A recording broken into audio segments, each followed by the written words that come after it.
similarly, we do have Professor Joseph Sekampu. Please wave from Northwest University. It's a pleasure. And we do have, let me see. Yes, we do have other people that will be expecting, and those that are already in, and I'll be clarifying where they come from. But amid the stars, ladies and gentlemen, we do have all those who gave us a lot of good ideas, who gave us insights into the basic themes or topics that we came to address that relates to green and sustainable development.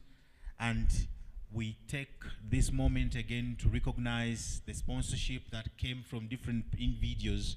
But key on the list is the three institutions, that is University of Kigali, Northwest University, and University of Voltaire. We are so grateful to have this moment, being that you saw sense in us converging and deliberating on issues that will help us get from one step to another, probably making our life and probably the future better than it is now. Ladies and gentlemen, and as we start today, we do have the first presentation, and it is going to come from one of the renowned banker, if I can call him that, but there's a lot that I'm going to say. Otherwise, before I go to him, please get to know that there is a lot which is happening on those three tables, if I can say so. I'm looking for where Voltaire is, but please visit the right, which may be your left. There is a table for Northwest University, and they have a lot of information that will, excite you. And I want to believe they do have the courses, they do have programs, and so much that have come across. Please go to that table and see the mysteries that that institution is offering to the people. And again, on the right-hand side, just after entering this building, there is University of Kigali table. And please, there is almost similar activities and services that you can get from them. Also, to add on that, please make sure that if you're seated, wherever you're seated, your card has been scanned. That is very important to know that you've been with us, and you are with us today, and probably we can be expecting you tomorrow. Ladies and gentlemen, amidst us, we do have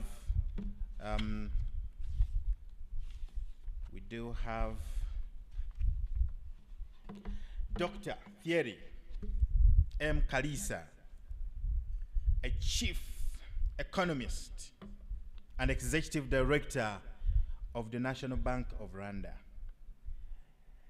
I would say much, but I would start with a simple question probably, because I know we do have a lot of questions whenever it comes to money. And when we have such a very well-profiled person, we're excited. We use this, Thank you. We want to believe that our questions will be dealt with, and I hope this is the right person. Doctor, we have heard a lot from you as an economist, as somebody who has worked in the highest financial institution, and I want to believe my worries that I've been having all this time are going to be answered in this very moment that we're going to share with us. Many people claim that when people are within the means, as we are struggling to be, that is the beginning of the lack of imagination, or their imagination. When people are rich, when people are okay, when things are okay, that there is no need for, thinking so much, looking for solutions. Can we say all of us who are here looking for solutions are not within the means? Well, that is something to ponder about. Ladies and gentlemen, without wasting a lot of time, let me introduce Dr. Thierry Kalisa to come forward and give us that much awaited keynote speech on sustainable finance, investment for climate resilience, and driving green innovations in Rwanda. Let's just welcome Dr. Kalisa with a hand. A thunderous hand clap.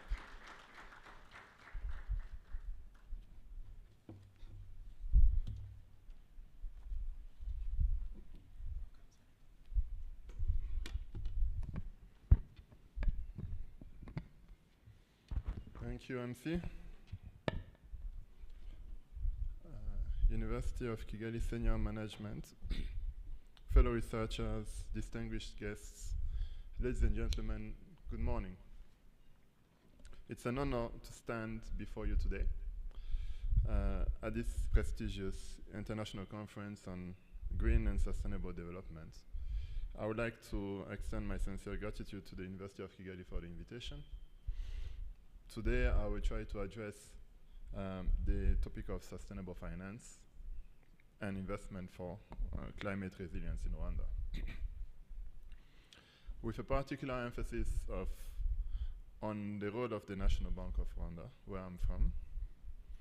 But let me start by saying that when you look at the 2024 Global Risk Report, you can note that climate change is actually one of the #1 risk over the next 10 years.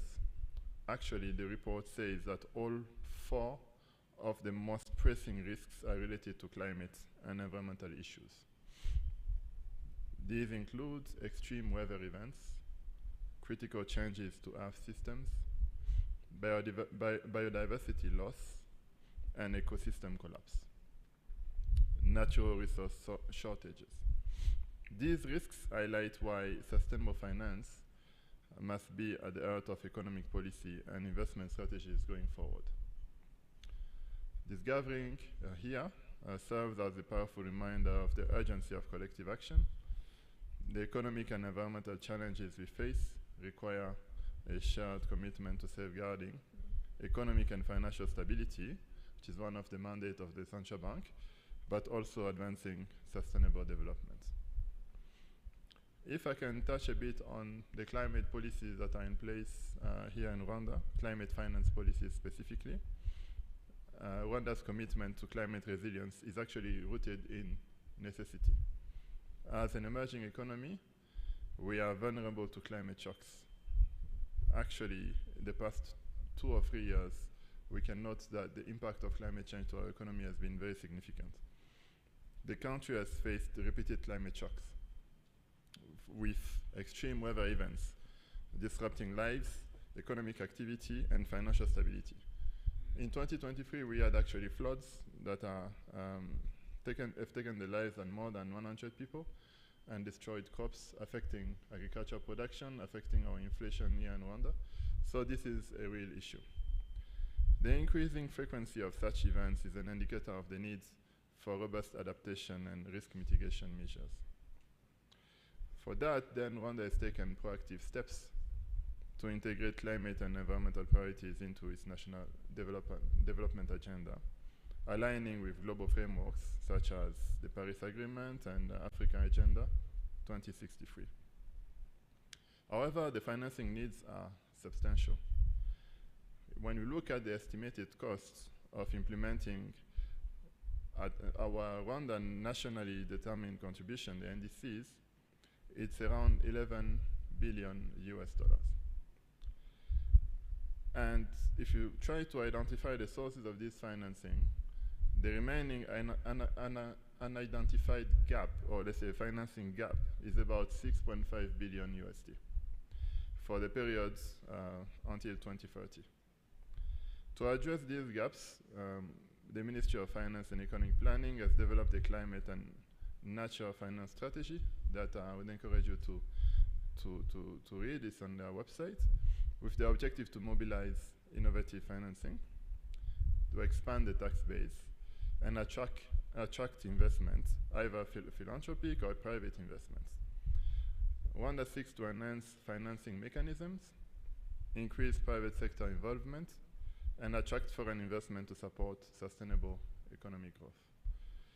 As part of these efforts, the central bank, where I'm from, the National Bank of Rwanda, is also embedded in climate-related risks into its regulatory frameworks and the financial sector supervision. As you know, we are the supervisors of the entire most of the financial sector, including banks, microfinance, insurance, etc.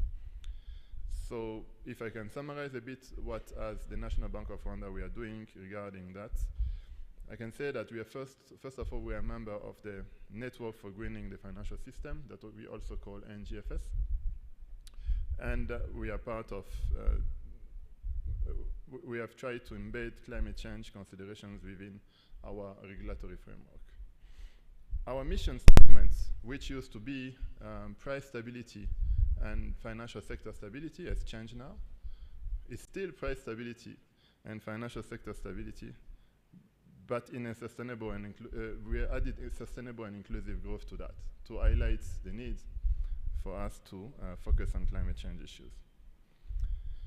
So some of the key initiatives that we have are, for first, capacity building. We have developed comprehensive guidelines on climate risk management and implemented capacity building programs for financial institutions.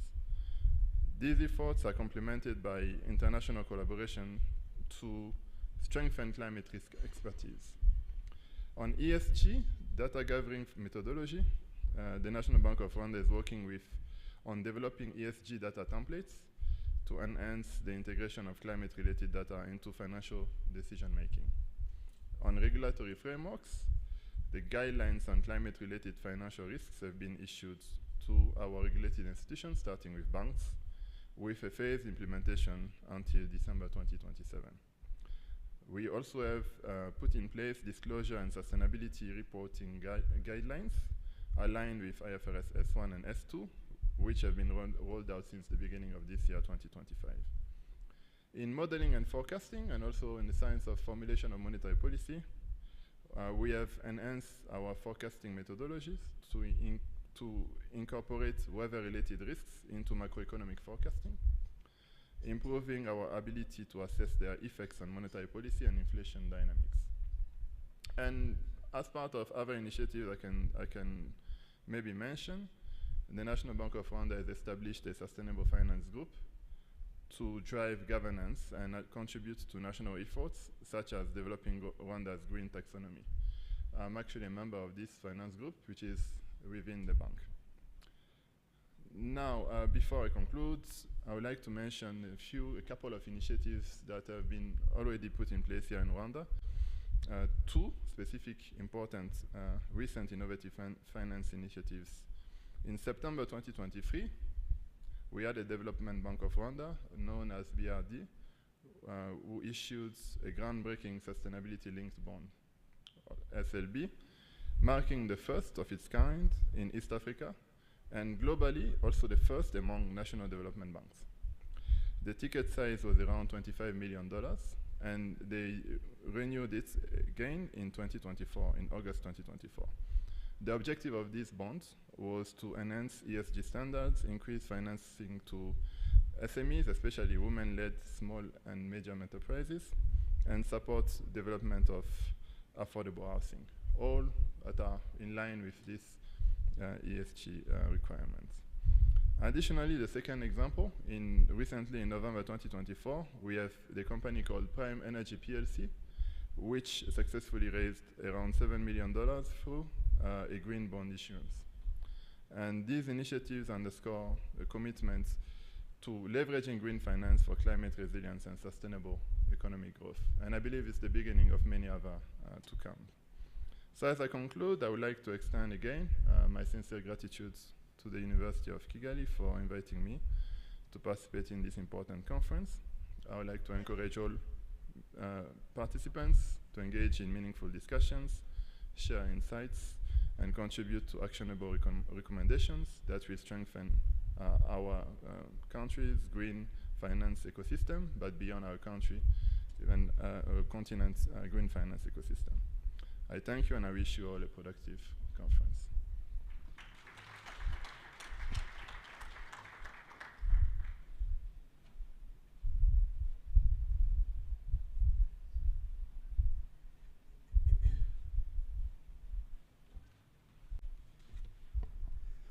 Good morning, ladies and gentlemen. It's actually quite refreshing to find that I'm not one of the tallest people in the room anymore. There's very tall people here. I have to say. Thank you so much to Dr. Kalisa for a beautiful, informative address, and I would like to say congratulations on all the initiatives that have been implemented in Rwanda. Well done, and we hope that to see more that can happen.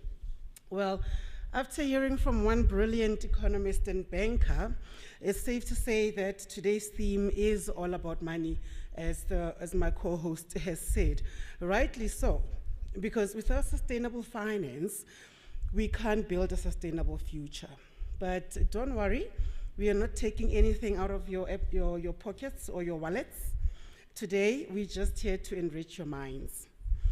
The next keynote speaker brings us different but equally critical lens, how business schools can prepare future leaders to manage their money and responsibly, and sustainably. An experienced economist and academic leader. He's known for his research on poverty and development economics, and his commitment to socially responsible business education. His address today is titled, "The Role of Business Schools in Advancing Sustainability and Responsible Management in Africa." Please help me give a warm welcome to Professor Joseph Sehambo from the Northwest University Business School.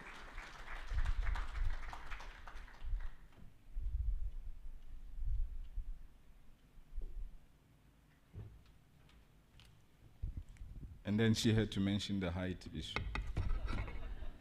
My goodness. Morning, ladies and gentlemen, honored guests.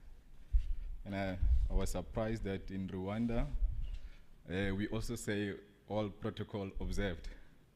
I thought it was only in political environments that we used that terminology. When I was asked to reflect on this question, I asked myself, maybe this is an opportune moment for me to share with the colleagues some of the measures or the journey we are taking as a business school.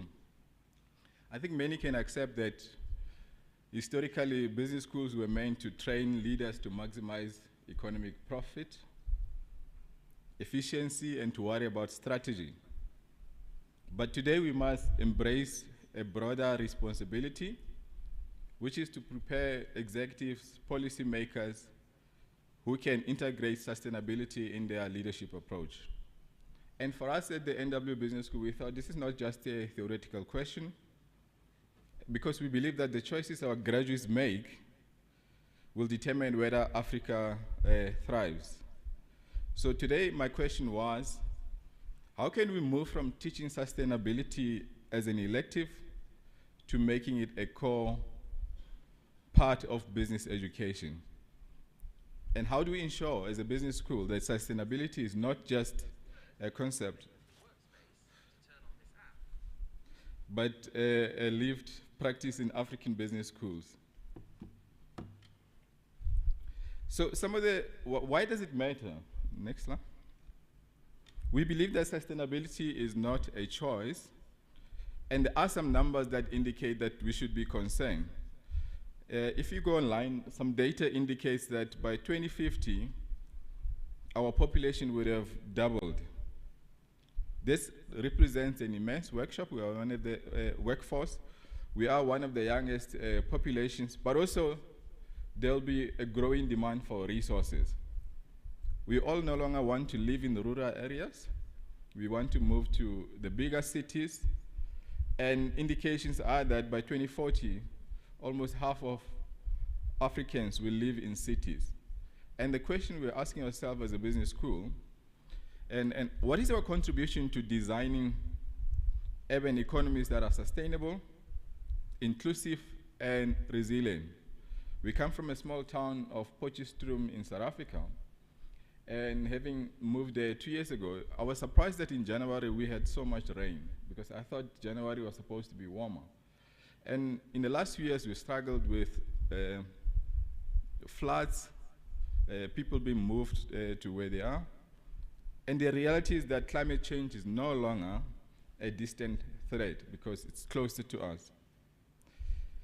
We also are struggling with issues of social inequality.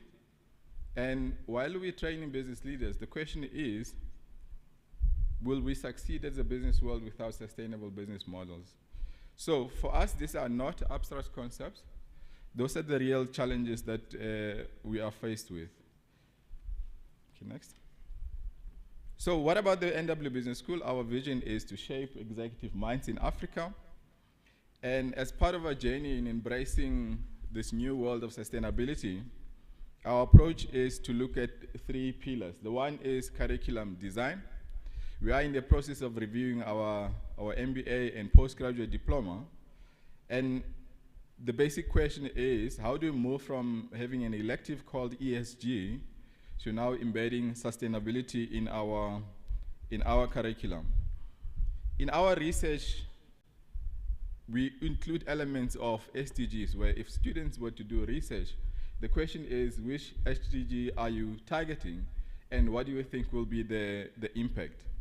Also, we heavily involve in industry and policy engagement, and through the work that Prof. Yvonne was doing last year, we had the PRME doing a workshop in a particular area to really share with our constituents as to how we can include SDGs in our world. And we are of the opinion that as a business school, we cannot just be teaching knowledge. We need to be active participants in the working world. So how do we then integrate, in the next one, SDGs into business education? The question is, how do we move from short-term profit to long-term sustainability, from extractive capitalism to more inclusive business models? We adopted an approach where, as a business school, we are looking into integrating, next slide, SDGs and PRME. It's going to be an involved exercise because we don't just wake up and say, let's take corporate finance as an example to then say, how do we include elements of green finance in our education? So we adopted, we are a member of Prime, and as a signatory, we made a commitment that over time, as we review our curriculum, we will include elements of sustainability and responsible management. But what we are struggling with, and that's where partnerships are important, is what do we do beyond teaching? You know, how do we get local stakeholders involved? And for us, it's a journey. Part of it is including elements of modules where students go out to the world, determine the challenges that are facing our local constituents, and providing solutions that are sustainable. So what is the journey? Our MBA, for example, has got 16 or so modules. The question is, how do we reconstruct it to include sustainability? Some of the concepts we are looking into is integrating sustainability as a cross-disciplinary subject, experiential learning. In our postgraduate diploma, we are looking at including an economic sustainability model. The approach is that our students will work with charities in our immediate location. They will go into those charities to determine what are the challenges that they're facing, and working with them, propose a sustainable solution. And on top of that, because as an institution we have to give back to our local constituent, we will donate whatever prize the student would have won on their behalf to that particular charity. And we tick off one of the important elements in the business school context, where beyond teaching and learning and research, we have to be involved in our communities. What we are battling with, and some of the lessons we can pick from a country like Rwanda, is how do we ensure sustainably focused entrepreneurship? And we will see later today some of the innovators bringing their solutions. And we're here to really learn about the role a business school can play. So ultimately, the goal is not to merely teach sustainability. We hope to embed it in the DNA of the business school. And I think in the next slide, there's a bit of a, next one. there's a bit of a question that we are grappling with, and I think as the speakers share their insights, we are learning more about it. Typically, when we think of sustainability, one thinks of introducing a new module. It might be called ESG. It might be called social responsibility. But the question we're grappling with is there a unique way, a unique lens that we as Africans can look at sustainability?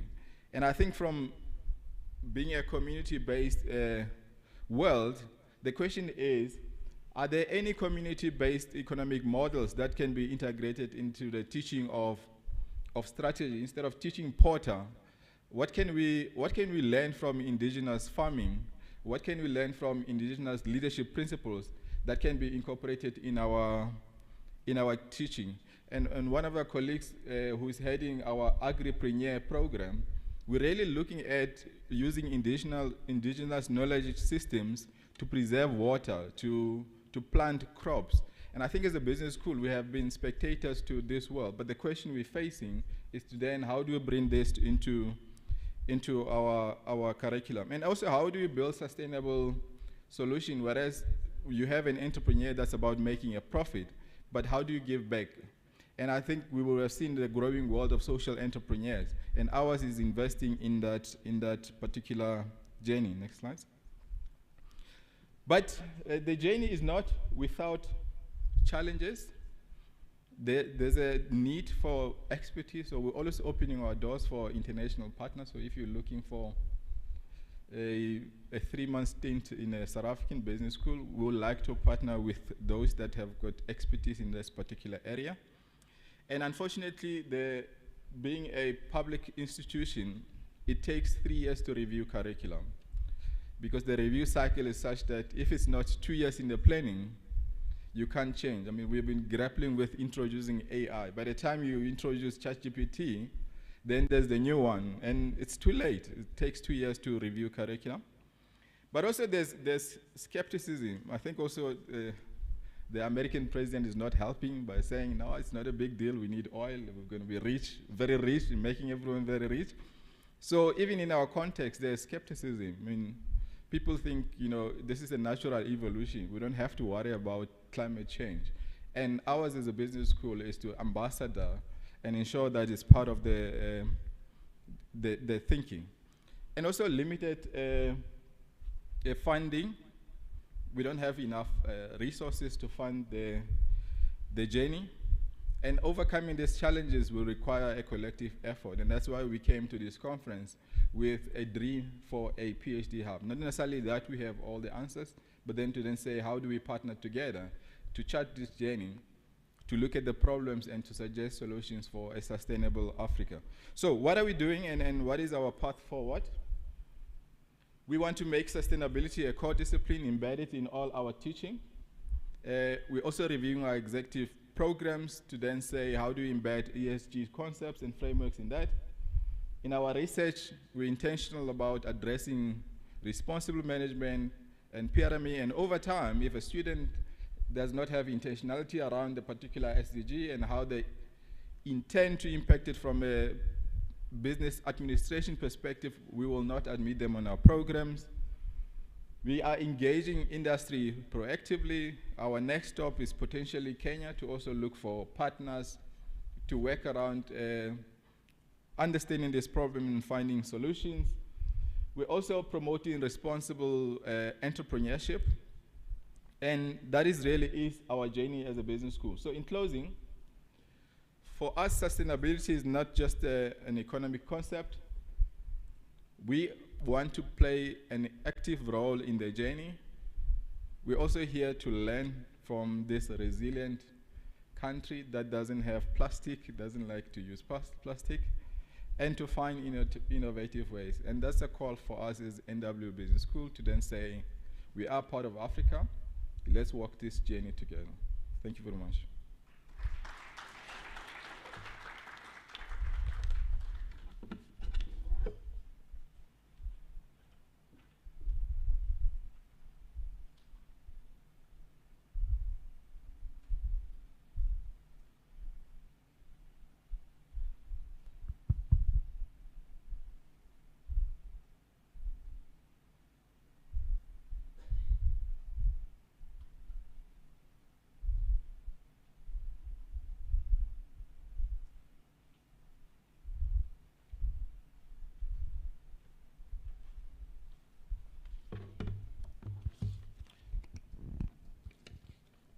Let's give another thunderous hand clap for both our keynote speakers. And then at this very particular moment, we want to go into a discussion to understand exactly what these two people have been trying to make us understand with the presentations in general. Ladies and gentlemen, at this particular moment, I want to usher in the panel discussion, the first of today, for today. And I want to believe Miss Dorcas Kamau, one of our own at University of Kigali, is around. Please come forward. You do have the best knowledge of how this is going to work. Ladies and gentlemen, we are going to be talking about International Cooperation for Sustainable Development, and Ms. Dorcas will be having Dr. Willie Mugenzi. Please come forward as well. Dr. Willie Mugenzi. Yes, welcome. Please let us clap for these guys. These people, they will be profiled by their chairperson, Mr. Mushakindi Jean Damascene. Mr. Mushakindi Damascene, yes, he's here. Dr. Shadrach Mochaku, Dr. Shadrach Mochaku, yes, he's also here. You're welcome, sir. And Professor George Guchev. Professor George is also here, ladies and gentlemen. Yes, can we have the microphones, all of them, or according to the numbers of discussants here? Ladies and gentlemen, we have a lot to expect from this because today, well, we are going deep into understanding sustainable development, and now we are looking at international cooperation. Ms. Dorcas here is in charge of international partnerships, international affairs. She's in charge of making us, in fact, she helped us get all of you here in some way or the other. We want to thank her so much, and we're grateful that she's chairing this session. Madam Dorcas, please, can you take over?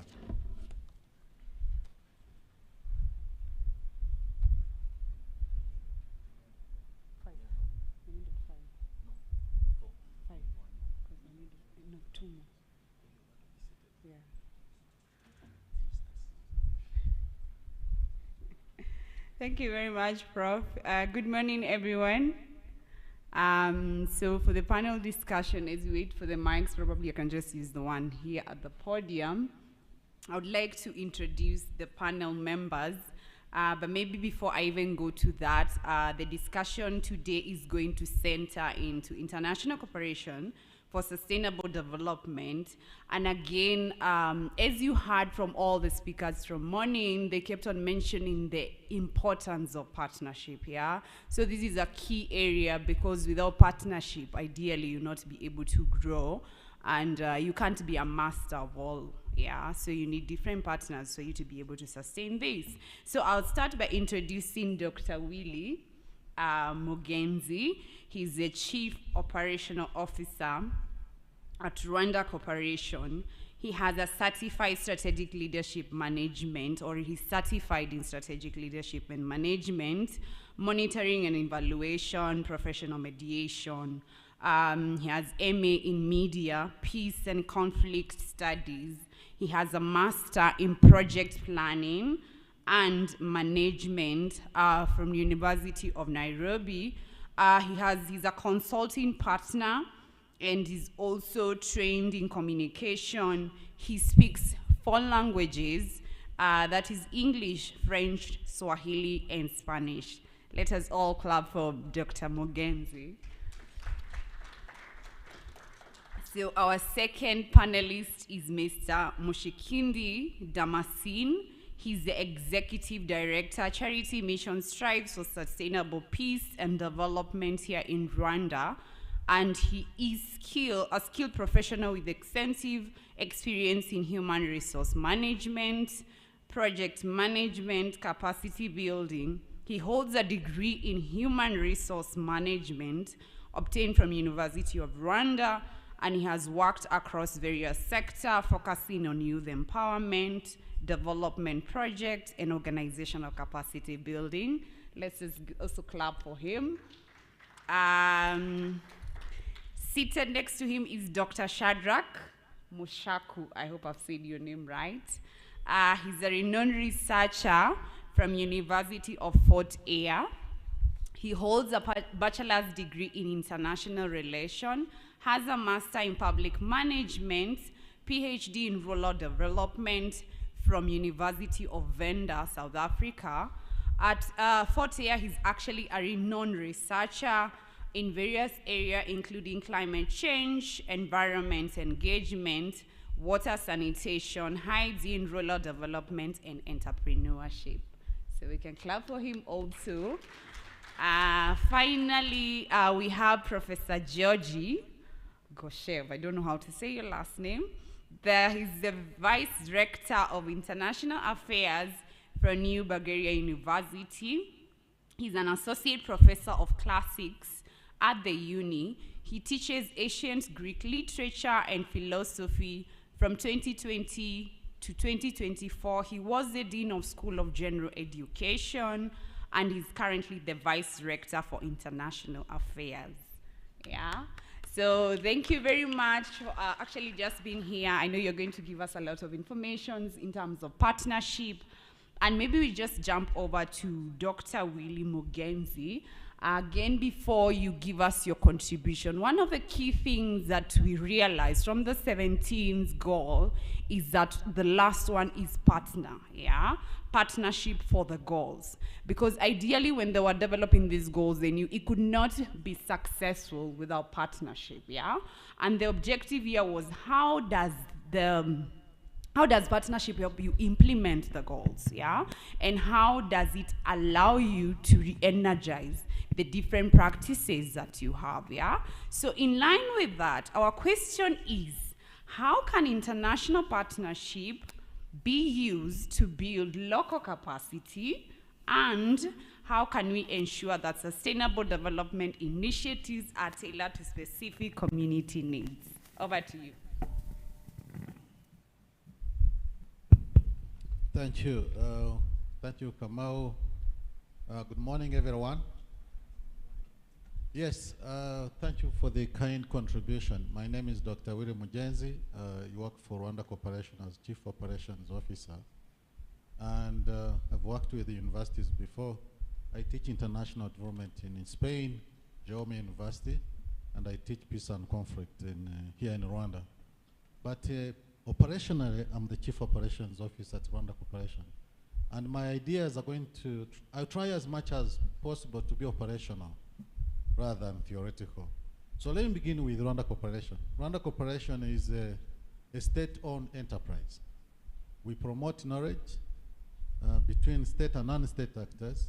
We've received over 7,000 delegates who have come to share knowledge with Rwanda. Over the 30 years, Rwanda has stood out in some specific areas: gender equality and women empowerment, green growth, which Dr. Kalisa mentioned a few minutes ago. We've stood out in terms of reconciliation. So there are many countries, over 70 countries, that have come to benchmark on Rwanda or to share knowledge with Rwanda, and Rwanda also sharing knowledge on certain aspects. So we promote South-South and triangular cooperation. Briefly, that is what Rwanda Corporation does. So coming back to the question you raised, as I said earlier, I teach international development in Spain.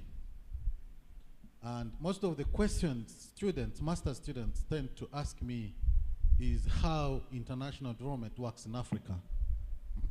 So that brings in the point of partnership.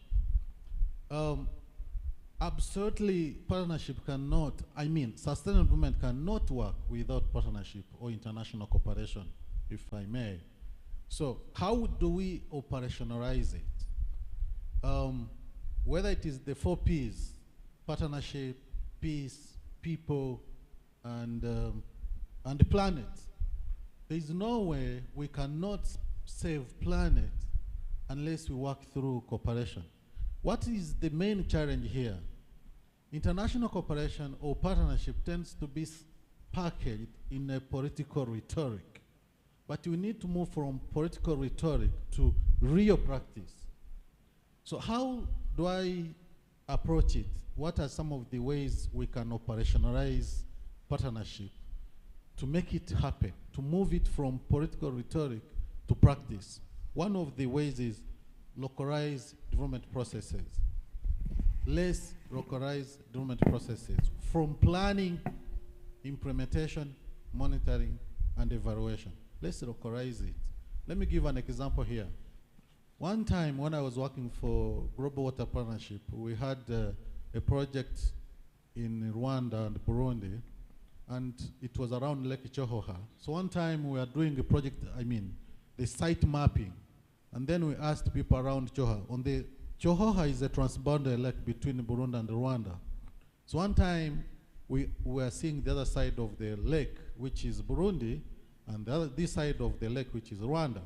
The Rwandan side, the buffer zone, which is, I think, 50 meters from the lake, there was no farming around it. On the other side, there was farming. Then we asked the locals around it, how come these people from the other side are farming up to the lake, and this side, people are now restoring the lake? Then they said, those other people are not serious. For us, we are serious. But remember, this was a transboundary lake, meaning whichever that happened the other side will affect people from this side. So then I asked another question, the Rwandese.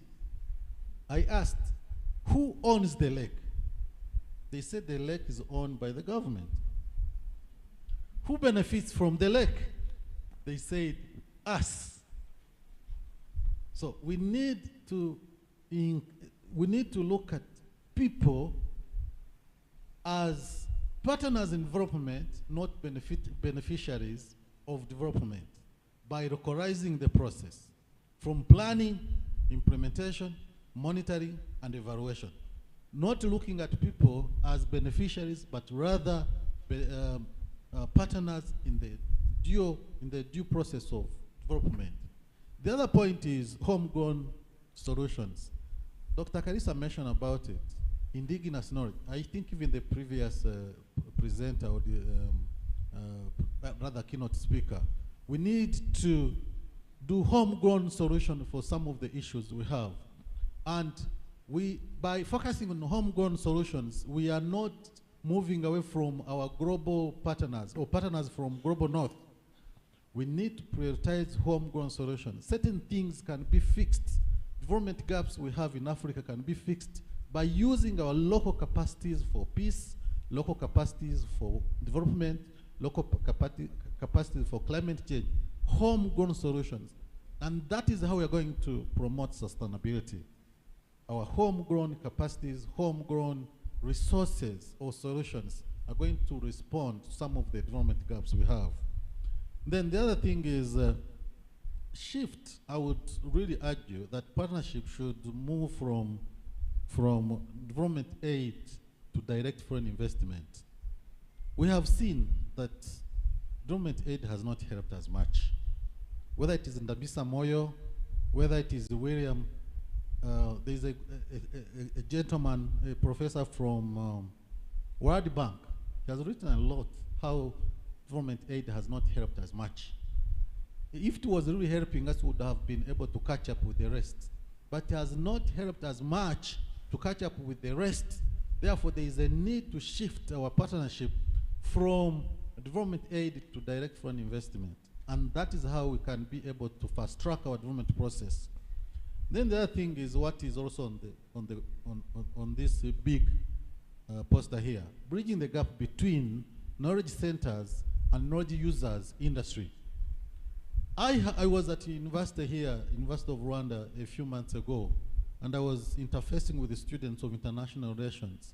I wanted to ask whether they study international, whether they study South-South and triangular cooperation. It's a small component in what they study. And I discovered there is palpable gap between knowledge centers, universities, high learning institutions, and industry. There is no way partnerships between Global South and Global North is going to thrive unless there is local partnership. Academia, civil society, private sector, government need to work together to respond to some of the issues. But what is in practice? You tend to find, I need to also to commend University of Kigali for this forum, whereby you are going to have enrollment partners, universities, I mean academia, civil society, media, private sector coming together to discuss critical issues. Partnership has to start from here. It has to start from our village up to when it goes to Washington, London, Paris. So it has to be broken down to our local context so that we move forward together. I don't want to really take much of your time. Let me come back to bridging, the hybrid between indigenous knowledge and classical knowledge. He was talking about how we define sustainability as a luxury. Until the man on the village or the woman on the village understands the concept of sustainability and approaches it with his or her local knowledge, that's when this concept is not going to be a luxury, but an imperative for growth and development. So bridging indigenous knowledge with classical knowledge. He was talking about Michael Porter. Why should someone studying strategy in a business school in Africa continue to use Michael Porter when there is another gentleman who has developed something close? Why can't he mix Michael Porter's model with another model developed in Africa? So we need to bridge the gap between indigenous knowledge, whether it is climate change, environment management, business management, leadership, strategy, with what has been working in Africa, and bridge, make it or relate it to Michael Porter's model. So that's what I would say on how we can make partnership work for us by harnessing our local capacities, local resources to achieve our development objectives. Thank you so much. Thank you very much. I think you touched on a lot of things that are very important. He deserves a round of applause, right? He's really touched on several things that we need. And one of the key areas, maybe I'll just highlight, is the aid, turning aid, instead of aid, focusing on investment. And the reason is we don't want to be surprised again, right? We were being funded and now we are no longer being funded. So imagine if that was an investment. We've already have grown it and would have used the returns from the investment to broaden more investment locally. So thank you very much for that. Turning over to Damascene, Mr. Damascene. So the question is, what innovative strategy can we employ to strengthen global partnership and, of course, make them more resilient and adaptive, looking at the changes in our socioeconomic factors? Thank you so much, presenter. Good morning, participants. First of all, I want to take this opportunity to thank you all for providing this opportunity to me to present.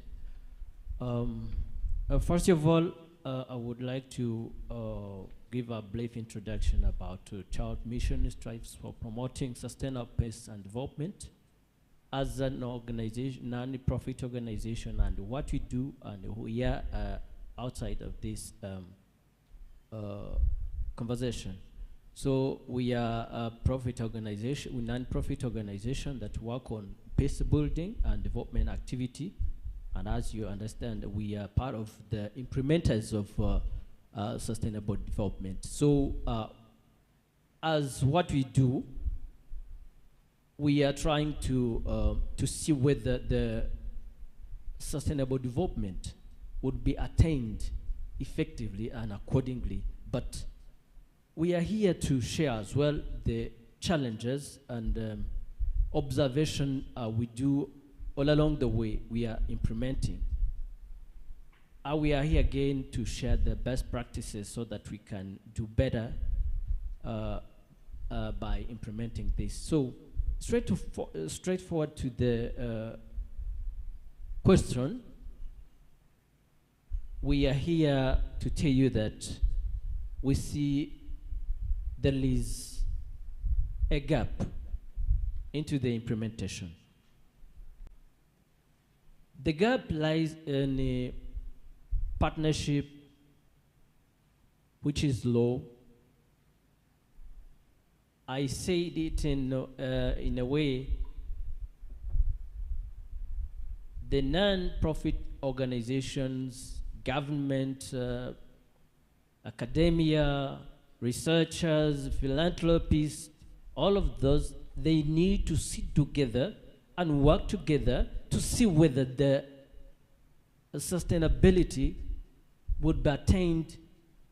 If not, we will continue to face the challenges that we see in some Africa countries,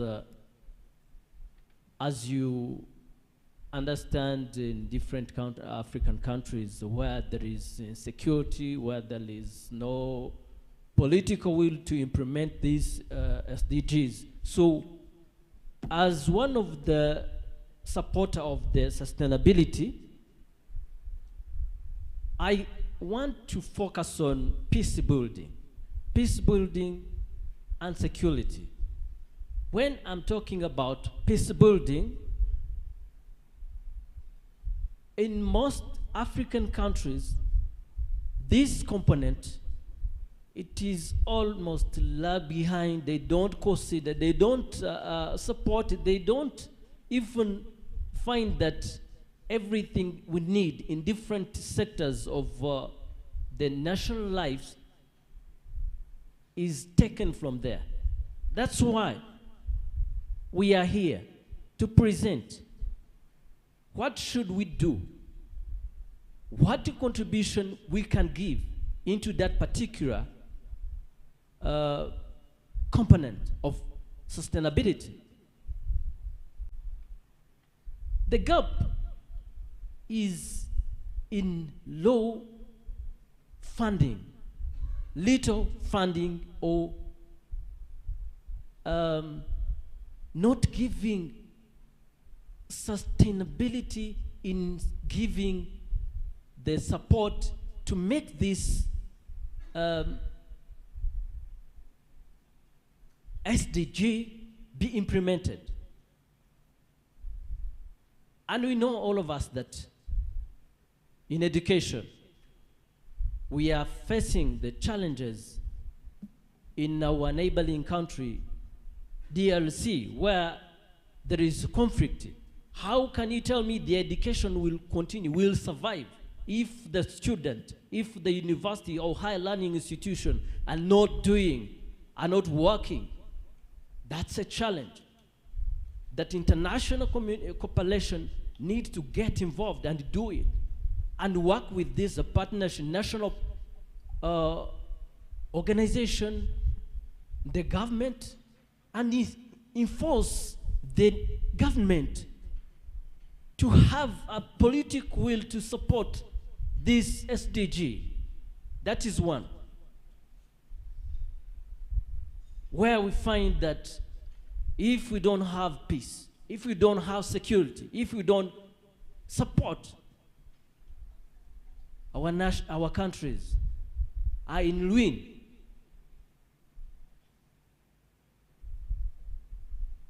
We are talking about the development. How can we develop mentally, spiritually, economically, if we don't have peace? We are here to work together. We are here to support each other. Good enough, we are come from different countries, Nigeria, South Africa. We are here to see whether this sustainability we are talking always is really working in our country. How is it? It's being implemented. And I hope from here, from this conference, there is a law to take back into our country to tell the government if some measures to be taken. This is why we are here. We need peace. We need security. We need to see people are enjoying the rights. If it is true, we support the principle of no one left behind. If we really need to see that principle is well observed, we need to see in our countries, it is really applied. But it's a shame to see the citizen different in some countries, African countries. They are deprived their rights. They're not taken as not citizen of the country. And yet, our country is a part of the countries that says we have a high commitment to implement this SDG. It's a problem. We are here to tackle in partnership. It's a problem. You and I and you, wherever you work, if it is in leadership, if it is in academic, if it is an NGO, if it is a business, wherever you are, you have to do something to see whether this great component that carries everything that we need to see in the country, to see in the whole world, a person who is enjoying the rights, enjoying the peace of mind, the peace of heart. It is that person we need. So we are here to see the challenge, but the first one that I have observed is that we need strong partnership in different sectors: academia, business people. And as you know, you cannot do any business without peace, without security. I love my president. I love my president so much because the most thing that he pressed on top is the security and peace for his people. And we have had different people like Julius Nyerere, Nelson Mandela, Patrice Lumumba, those Hill of Africa. Their history remains the hearts of their people. Even if we no longer there, see them, but what they did remains in the hearts of their people because of what they did. It's the same. It's the same. If you have a good leadership, it can take this paramount component of peace and security. That's what we need. That's what we need to take back into different countries where we came from. We are here as readers. That's where we need to put much focus. So as Child to Mission organization, what we do is just to get to, as an organization, we are so close with the community. So close with the community. Young people. We need them to know that without peace, without security, we are nothing. We are doing nothing. We are heading nowhere. So we need the youth to get involved in this matter of security and peace. It is our role to teach, to educate, to mentor our youth, because we need that our sons and daughters, they enjoy the country that has a full security, where if you want to do business, if you want to go to high running, you go there without any barrier. So, in short, we are here to work together. We are here so that we continue to see whether this SDGs would be really implemented, would be really done accordingly. Talk about to them always. We'll achieve nothing. That's why ignoring these, we are facing challenges. We are facing challenges. Let me give you an example. Neighboring country always, I focus on it because their problem, it becomes a regional problem. We are facing their problem. It has affected us. Yet, they are the people, they are the leaders who say that they are implementing the sustainability. So, in short, I want to say that partnership is highly needed. And the other thing that I want to say in this particular conference is that we need to support each other. The countries that have made a big step, they need to go and teach those who seem to be so weak, so vulnerable, and they have to accept, to be teachable. They have to be good students from those ones who made a stride development. Thank you so much. Thank you very much, Mr. Damascene, emphasizing there that we need not to leave anyone behind. We must have peace. And of course, we must embrace the aspect of being taught, yeah? So moving on to Dr. Shedrack.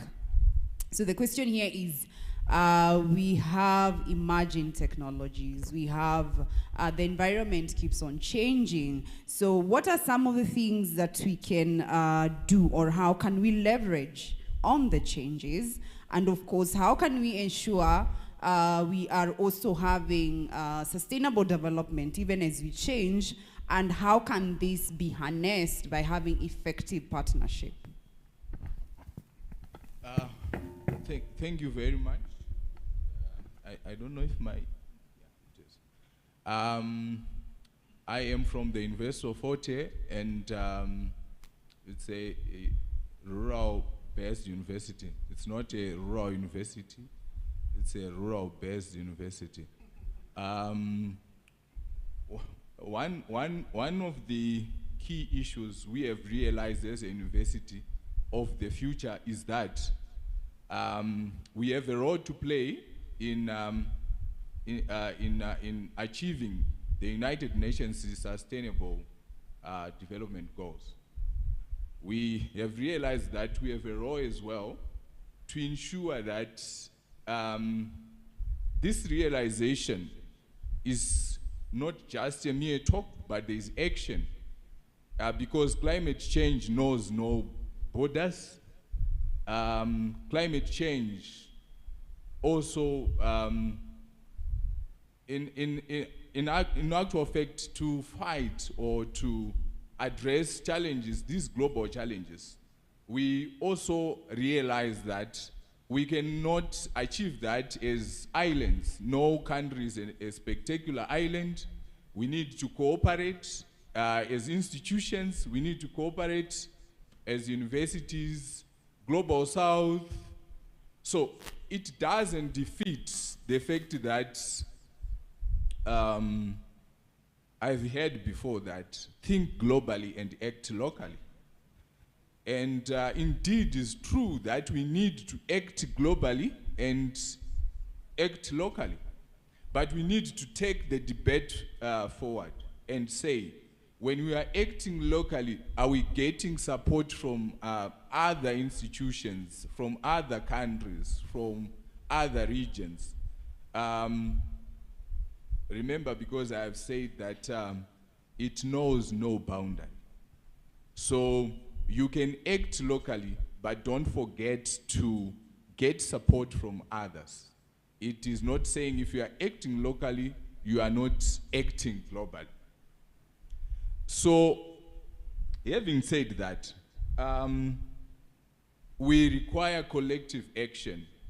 We require to collaborate in various areas. And in this global world now, when we as universities are fostering diverse and inclusive, say, campus or promoting global citizens among our students, we need also to make use of these digital platforms in improving the shareability of knowledge, in promoting partnerships, in visualizations. So to say, we prepare our students to thrive in a globalized world. And by also doing so, we need to incorporate sustainability principles into curricula and research, promoting community engagement, and also developing global partnerships. So, when you look at these issues, you are not only limited to an institution, you are not limited to individuals, but to all global players. It can be NGOs, it can be universities, it can be other community leaders that may also have influence in ensuring that there is sustainable development. So, my emphasis is on the need to realize that for us to have sustainable development goals, we need to embrace technology. We need to embrace indigenous knowledge. I've heard someone also mention issues around indigenous knowledge and localizing action. So all these issues, we need to borrow them and adapt them so that we are not left behind. AI, for example, is an important tool in making predictions, for example.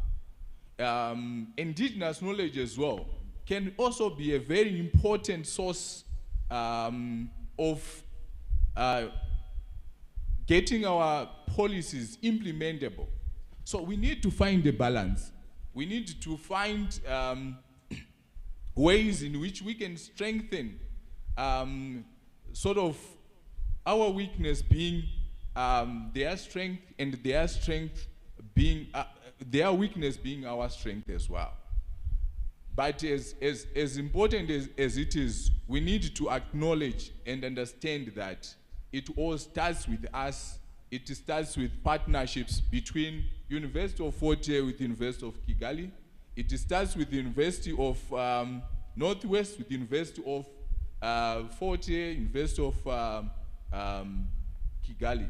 And all those partnerships should then be made sure they are sustained for us to achieve the sustainable development goals. Thank you. Yeah, thank you very much. Even mentioning there the importance of partnerships among academic institutions.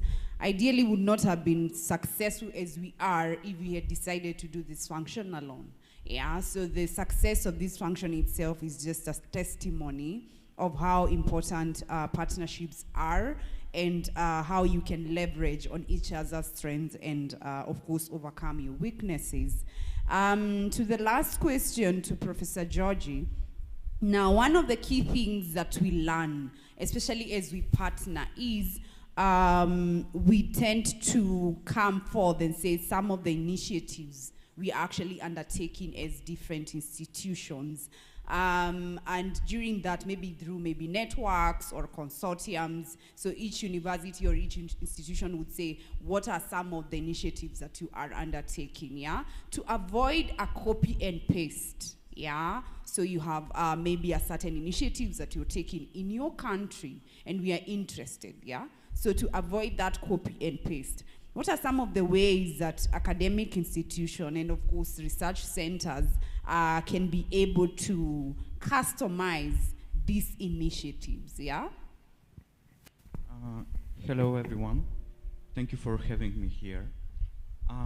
I'm here because we are starting a cooperation with University of Kigali, and we don't know yet what's going to be. But well, when I became a vice rector of my university, vice rector for international affairs, I asked my colleagues to examine all the contracts that we have with foreign universities and academia institutions. And it turned out that at the moment we have more than 400 contracts, my university, with foreign institutions. And what was more fascinating was that only 10% of them, 10% from 400, are actually operational. We have only 40 universities that are sending students or professors to my university. And what I'm thinking is that when you have a new contract, you must go there and see the people, and see who they are, and see their country. You cannot just sign a document and expect to be working. It's not working like this. You should go and meet the people. So that's why I'm here. And by the way, I'm a little bit nervous being here, because when Ms. Dorcas invited me to join this discussion, I was about to say no, because you know, when an European like me goes to a conference in another continent, like Asia or Africa, there is something arrogant in the European going there, because he or she always know all the answers. You know, you are like expecting me to say something very wise and say, you must do this and you must do that and whatever. But if you just look at what is Europe today, it's actually a mess. It's a real mess now here in Europe. No, there in Europe, I'm here in Africa. And you're talking about sustainability.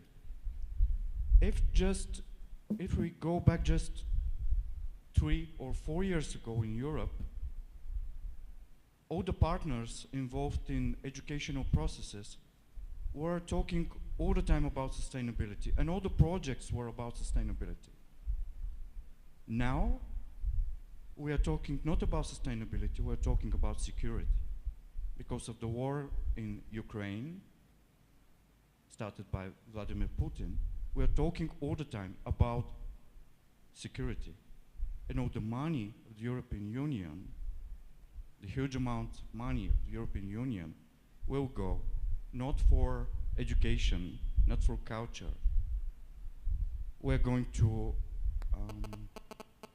invest in our armies, and it's very sad. So when I come here, I see that sustainability is not just an empty shell.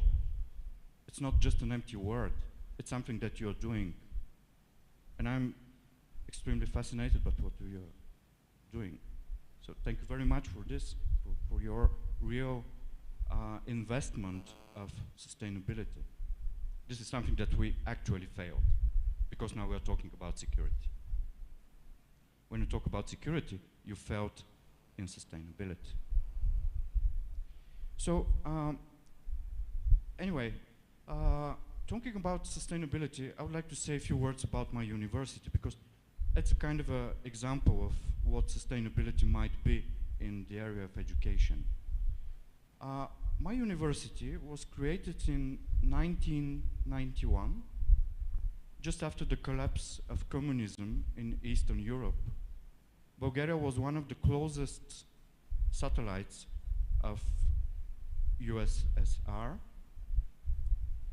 And after the collapse of communism, we were the first private university in Bulgaria. And we actually started like the University of Kigali, we started with just a few students. And my mom was one of the first students of New Bulgarian University. And it was not a real university, it was a radio university.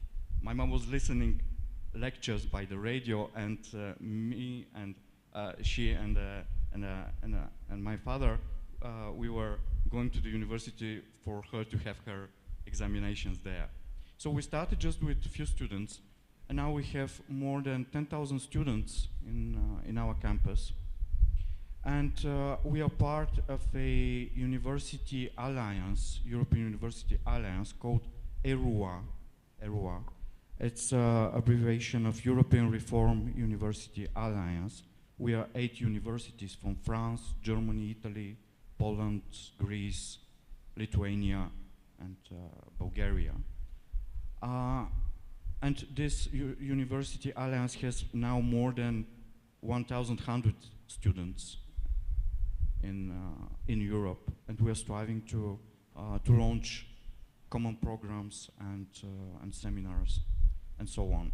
So we started with a few students, like a radio university, and now we are the biggest private university in Bulgaria. And I think that our success is due to just very simple principles. One is the money. Money matter. And we have this kind of different model of investing our money. We are actually totally independent from the state. We are, our budget comes from tuition mostly and projects. And all the money that we have, we reinvest in the university, in scholarships and in buildings and so on, and technologies. And what is more important about governing your money is that we are a private university, but we are a non-profit university. We don't have an owner. Actually, our university is owned by itself. It's owned by a foundation, not by a physical person, not by one person. So we are a non-profit university. So this is the first principle, money matter. You should reinvest in what you're doing and not being dependent from the state and from the policies of the state and from the projects that are turning upside down when the ideologies change. So this is the first principle. And the second principle is that people matter. People actually matter. And when we started our university, when I was a kid, and I went with my mom to have her examination, to have her exams, the university area, it is in the periphery of Sofia, the capital of Bulgaria. It was like a village. There were fields, there were animals, and so on. And now it's a totally different area. We are the biggest employee, the biggest employer in the neighborhood, and we have a theater, and we have a concert room, and we have a museum, and we have a picture gallery. So these are not only part of the museum, theater, and so on. These are not only part of the university, they are part of the neighborhood. So people from the neighborhood go to theater in our university, so they have access to culture. And we have a metro line that was built because the university was there, and the students need to go easily to the university. So these are the two principles. Money matter, and you should not be dependent from external sources. And the second one is people matter. You should invest in people, and you should invest in the area. Thank you very much for this invitation. All right. Thank you very much, Prof, for that contribution. And thank you, of course, for accepting to be part of the panel. Because we've taken a lot of time, probably we'll just hear one question from the audience. And then maybe we just have a summary, and then we invite our MC for closure. Anyone who has a question for our panelists?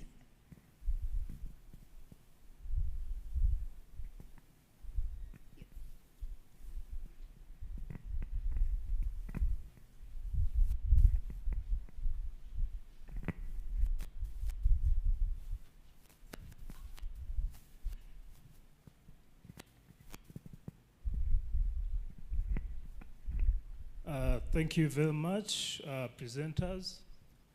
My name is Muhire Francis. I am an economist at Makerere University. This discussion, I find it very interesting, and I'm sure even if we had the whole day, we cannot exhaust it, but I have enjoyed the discussion that it has triggered my perspective and thinking about some of these issues. When we talk about sustainability along the line of the principle of leaving no one behind, it is very interesting. And I'm going to say to this question that, do you think this is the time that we should be thinking about sustainability, yet when we have some parts of the job that they are looking at survival? As he has talked about, for instance, the geopolitical tensions in Russia, I mean Ukraine, you have the same thing, situation happening in Eastern DRC. When you look at Israel, Palestine, and all the other geopolitical tensions we have, both political and even geoeconomical.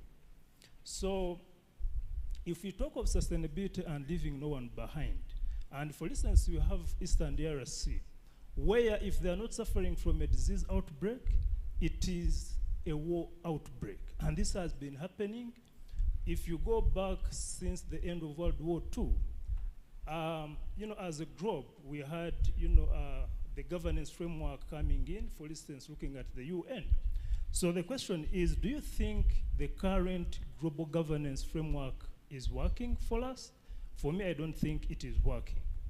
And this is where we should be having the conversation that we need, to rethink and, reform the global governance, because that's where we have the challenge.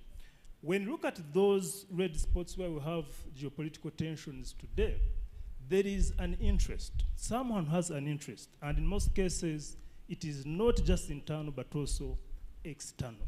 So the current global governance framework, is it effective enough? Of course not. Eastern DRC, we've had the UN, the peacekeepers, the security personnel there, but we know the sentiment, we know the people's view about the UN. So for me, I'm challenging everyone that we need to rethink, since the end of World War II, we need to rethink the current global governance framework. Thank you. So I don't, maybe that was more like a contribution than a question, but ideally if our representative from the government have something maybe to add briefly, that is Damascene or Dr. Willie.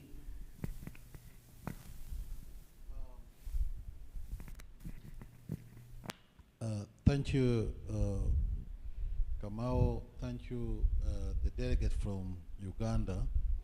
Yeah, spot on, your observation. I totally agree with you.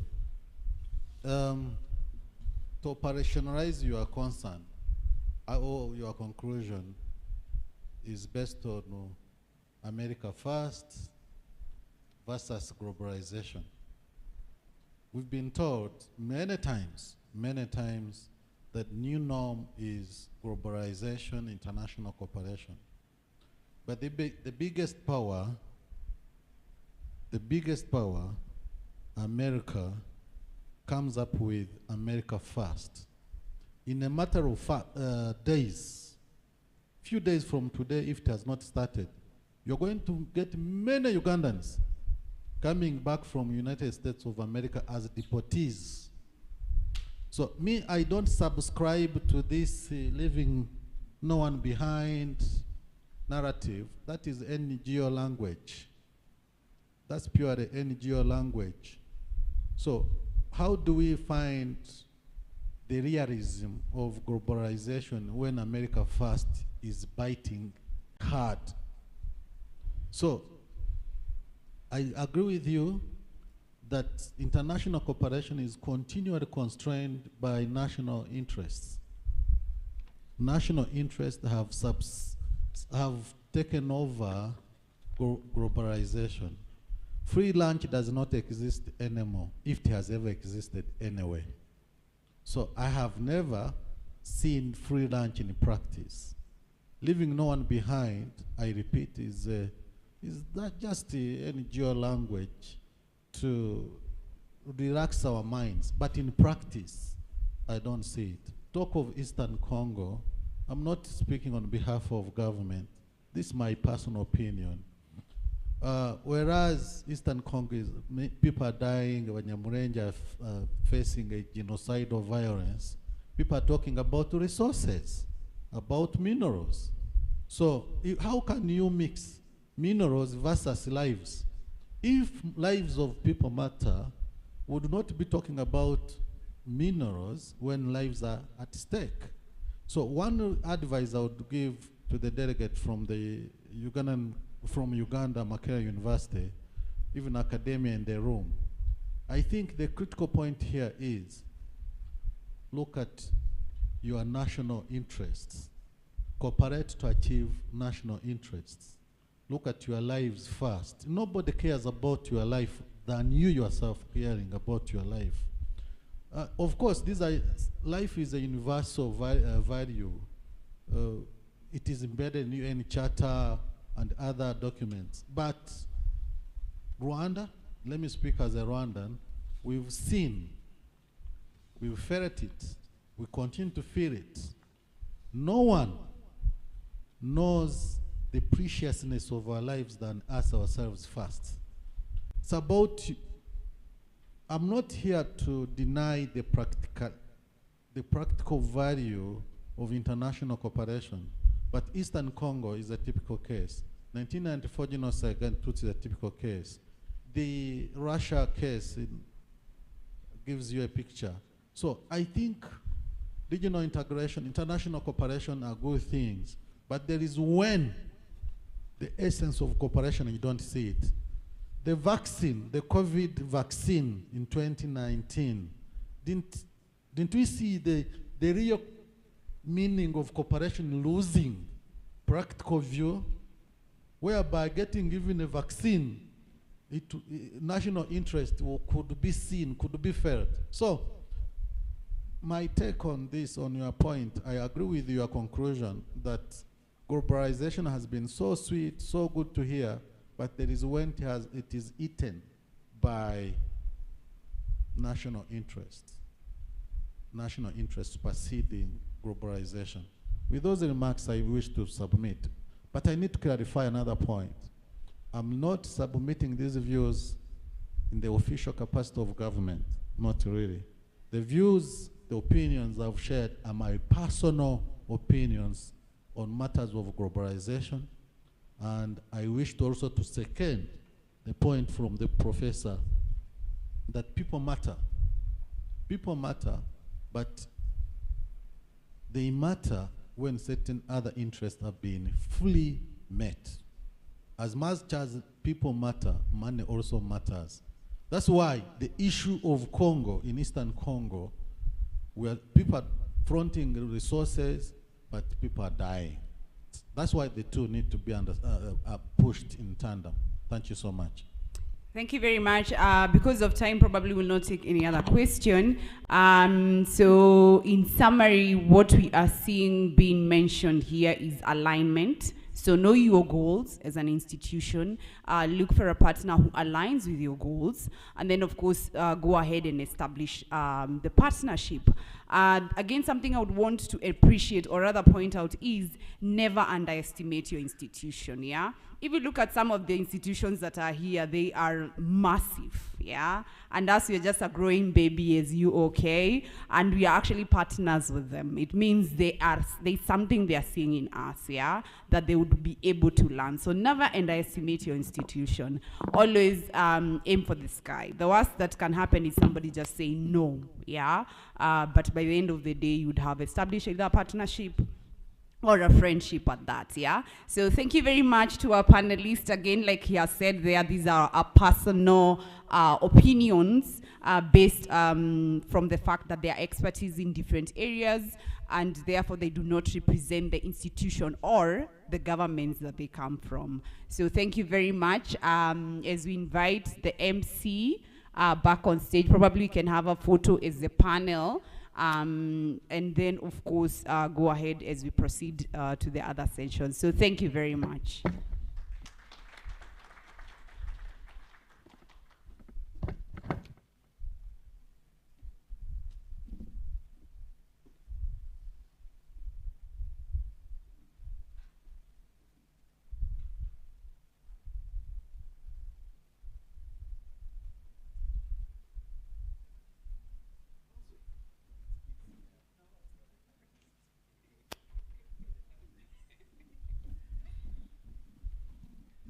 Another round of applause for discussants.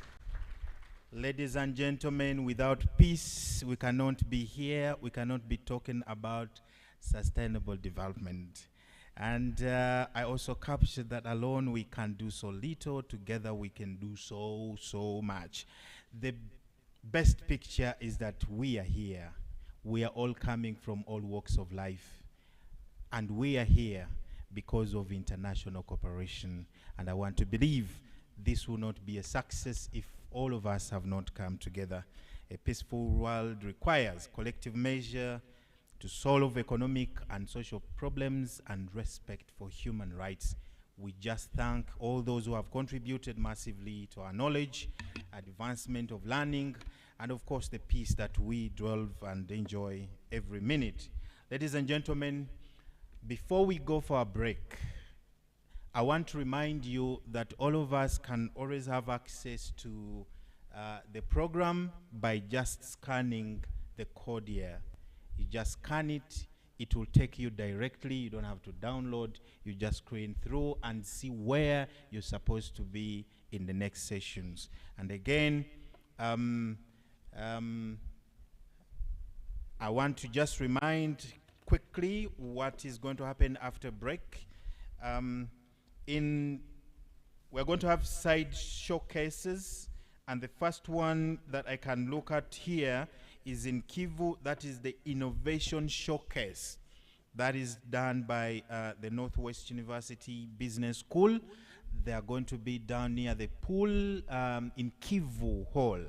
And I want to believe some of us who are interested in seeing real innovation, things are going to be happening, miracles are going to be done there. And then on my side here, in the glass door, we are going to have sustainable supply chain management. And all those who have interest in that kind of discussion, which is sponsored by Land Logistics, please, you will be on that side immediately after the break. And then in here, in the main ballroom, we are going to have sustainable agriculture and food systems. That is going to be here with our chair, Dr. Professor Joseph. We'll have a right and interesting session after, of course, after the break. Ladies and gentlemen, can we break, refresh, and go to the respective session? Thank you so much.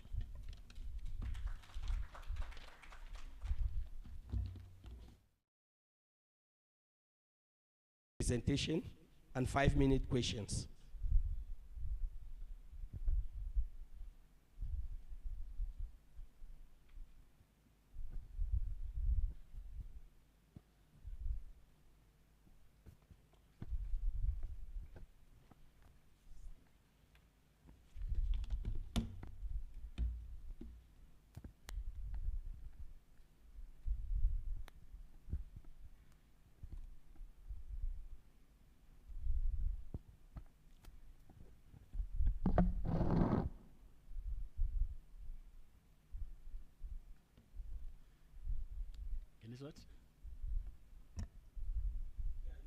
You can start. Okay.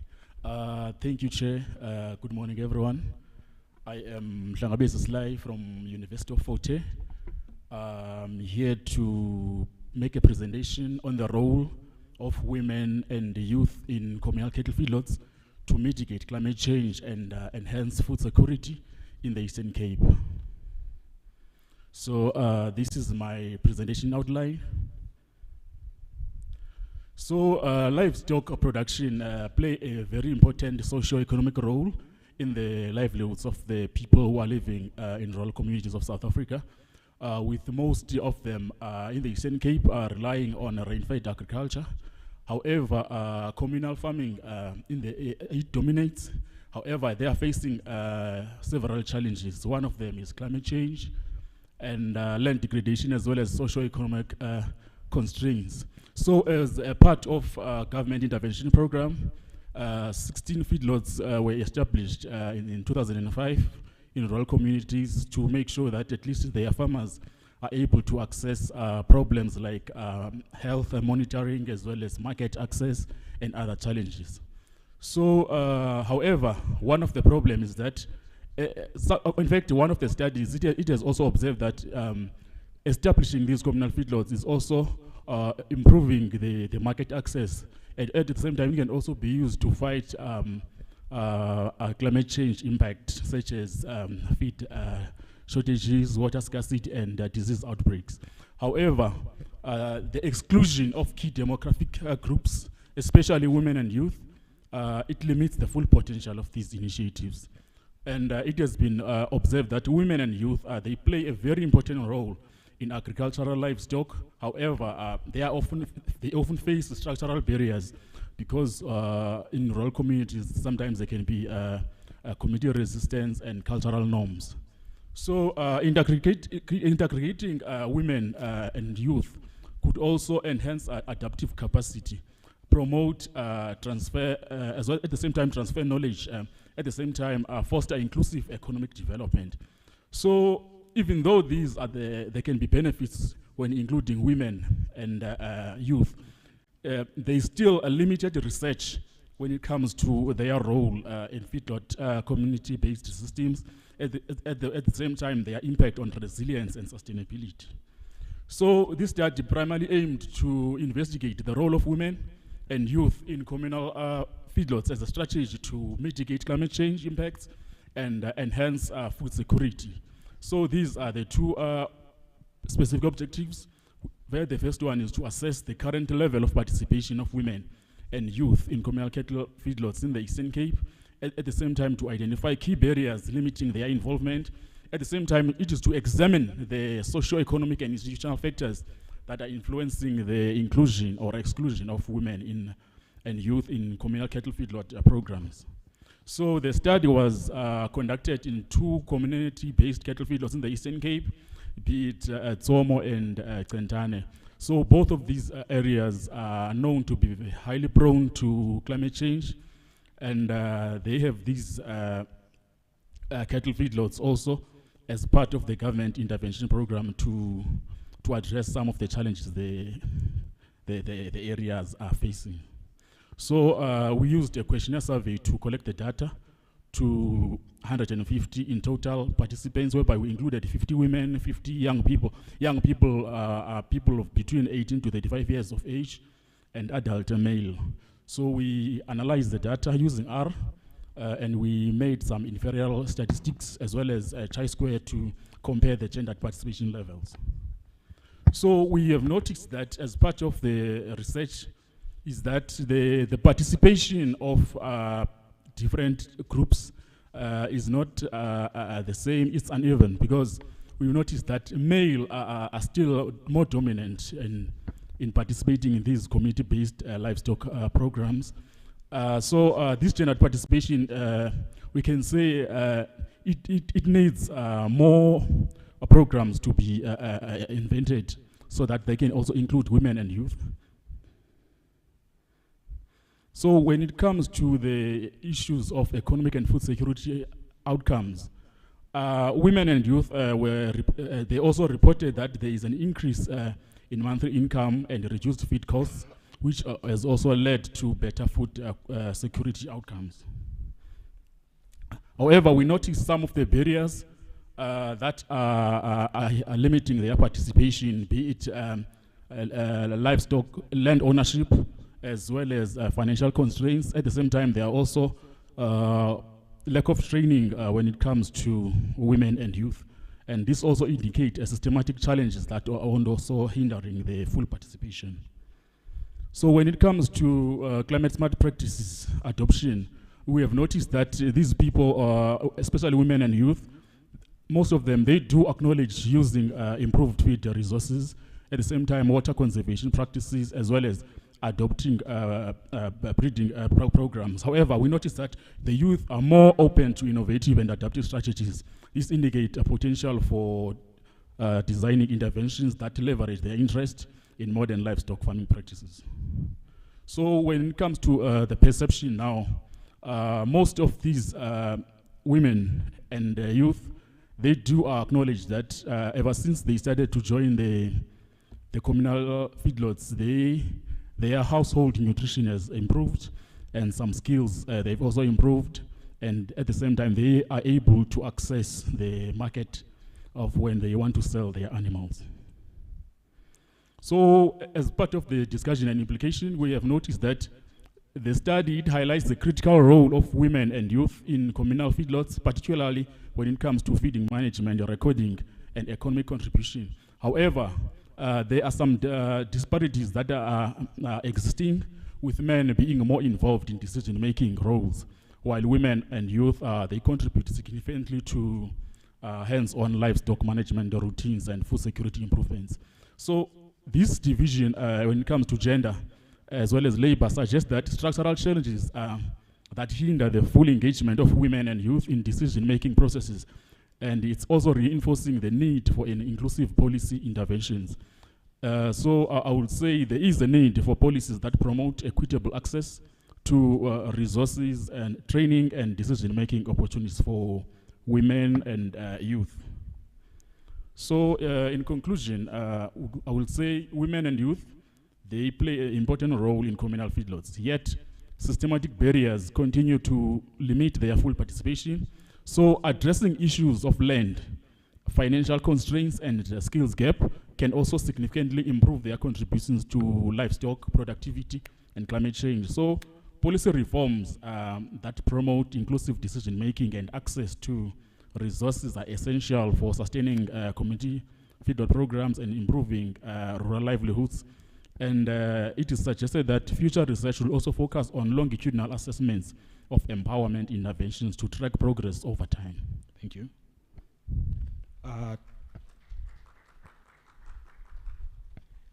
Let's give a hand of applause to the presenter one more time.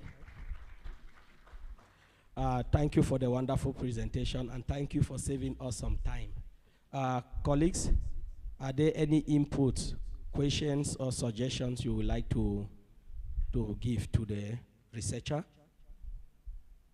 Okay.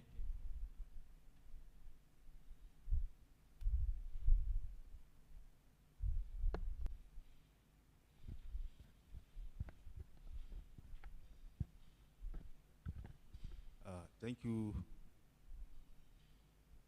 Thank you so much for the wonderful presentation. My question is, what is the population of your study, and then the sample size? Your response, there are microphones there.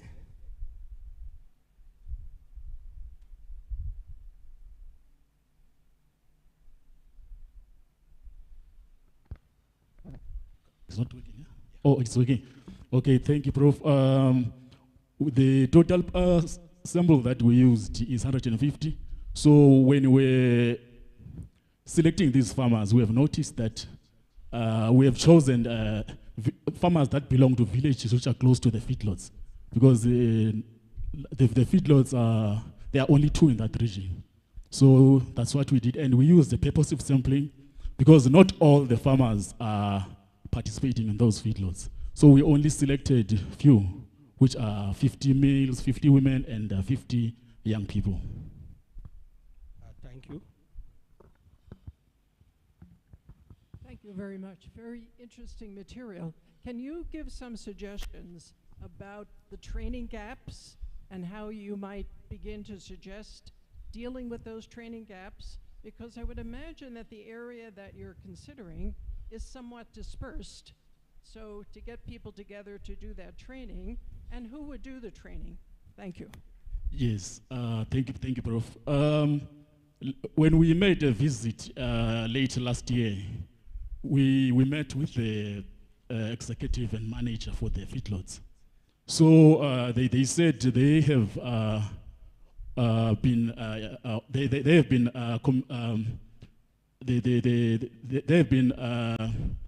in fact they are getting some advice from the CETA, the educational training organization in South Africa, at the same time NYTA. What now they are doing is that they have noticed that since mostly these feedlots, they are relying more on voluntary participation of farmers. So sometimes they tend not to have animals.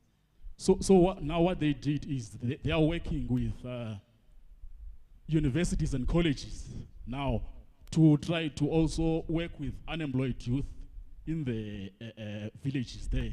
So in other words, they want to use now these feedlots as also a platform where there are some skills gap that are provided, whereby they also provide training and with working with universities and some colleges. And they're also giving some stipends to these young people. And they also said that the universities will also allow they will also allow students to conduct their experiments in those areas. Yes. Yeah, thank you very much. I think for those who don't know, CETA is sector training and education. I think in South Africa, the different industries have been grouped into sectors, and there is a government organizations. So we have about 21 CETAs. So those CETAs are responsible for training. So yeah, thank you. Thank you. Yes, they are there for trainings, but I would like to know the segmentation. If you are talking about women, youth, you know, from which age? All women are involved, because we know that there are even those who do not know anything about writing and reading, you know. How do you train them on this course to overcome the challenge? Yes, thank you. When it comes to youth, we are targeting those who are between 18 to 35 years of age. And as the area there is mostly characterized by a lot of unemployment, so those are the people we are targeting. At the same time, we also want to be inclusive when it comes to selecting these people, because we've noticed that the most, in those households that we're working with, it's elderly women who were heading their homes. So they are the ones who have more role when it comes to their livestock and managing them. Thank you. Thank you, Slayer. I think the 5 minutes for question and answer is over. Thank you once more again. And can we give him a hand of applause again? We'll move to our next presenter. Our next presenter is Tony Kigundu. The title is Effectiveness of Disposal Instructions in Reducing Post-Consumer Waste. He is from Makerere University Business School, Uganda.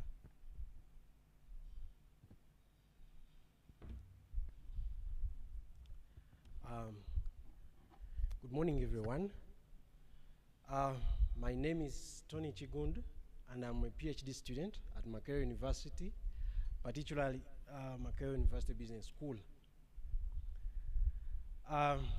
My topic is effectiveness of disposal instructions in reducing post-consumer waste.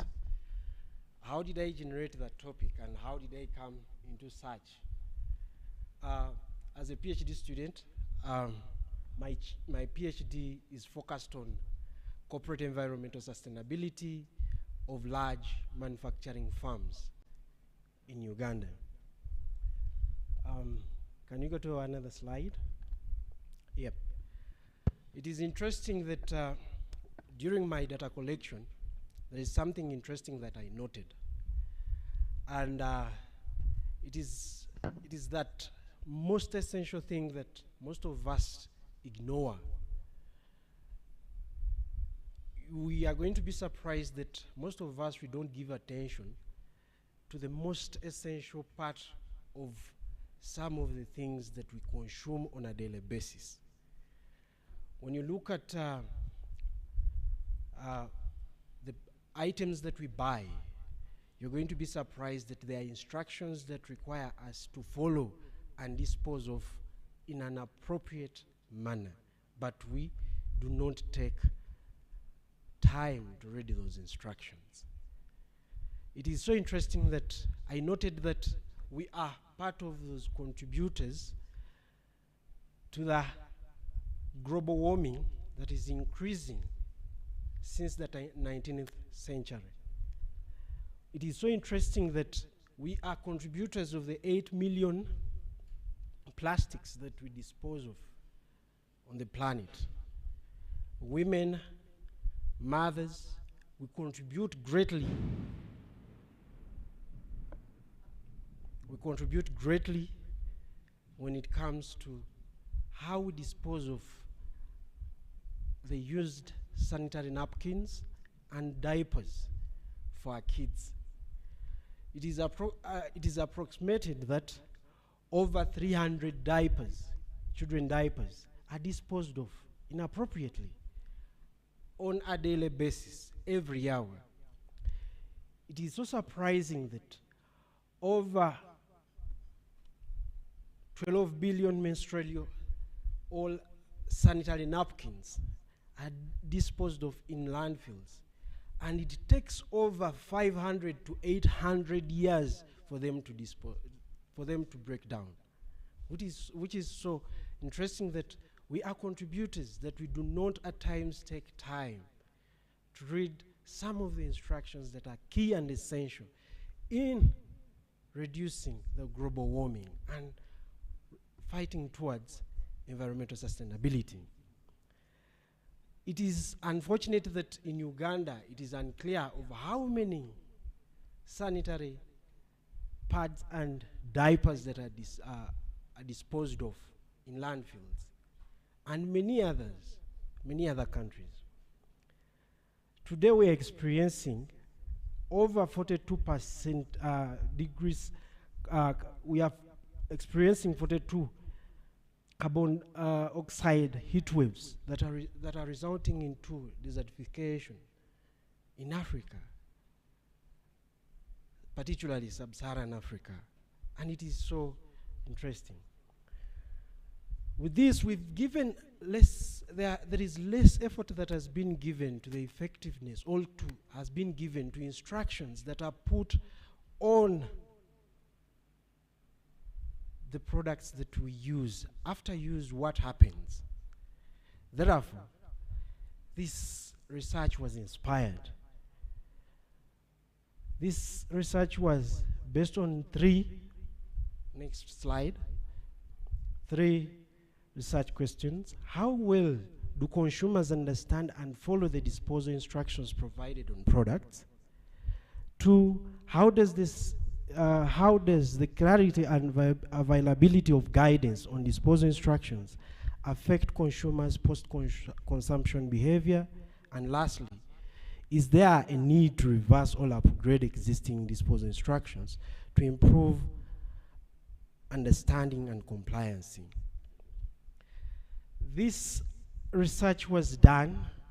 It was qualitative in nature, and the areas that were chosen for this study were those that are severely affected by poor waste disposal in Uganda. The cities that were identified, one is Kampala, Mbarara, Chitugum, and Imbali.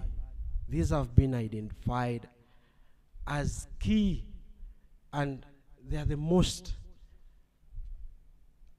countries with the worst waste management systems and poor disposal. 10 interviews were conducted among waste management officials in different in these cities, where from each city apart from Kampala, 2 people were identified. 4 were identified in Kampala. 10 focus group discussions were conducted, still within these same areas. The procedure that I took, because I had to ensure that there is quality, validity, and reliability of my entire process, I ensured that the questions that I had, that I took into the study, were refined. 6 research assistants were trained, particularly in languages that are appropriate for people to respond appropriately. LC1 was was contacted for purposes of introducing the researchers to the communities.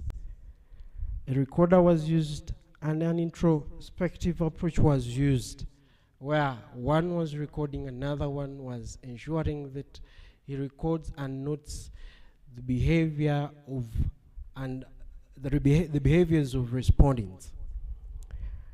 To ensure that there was validity and reliability, remember I engaged myself in interviews and focus group discussions.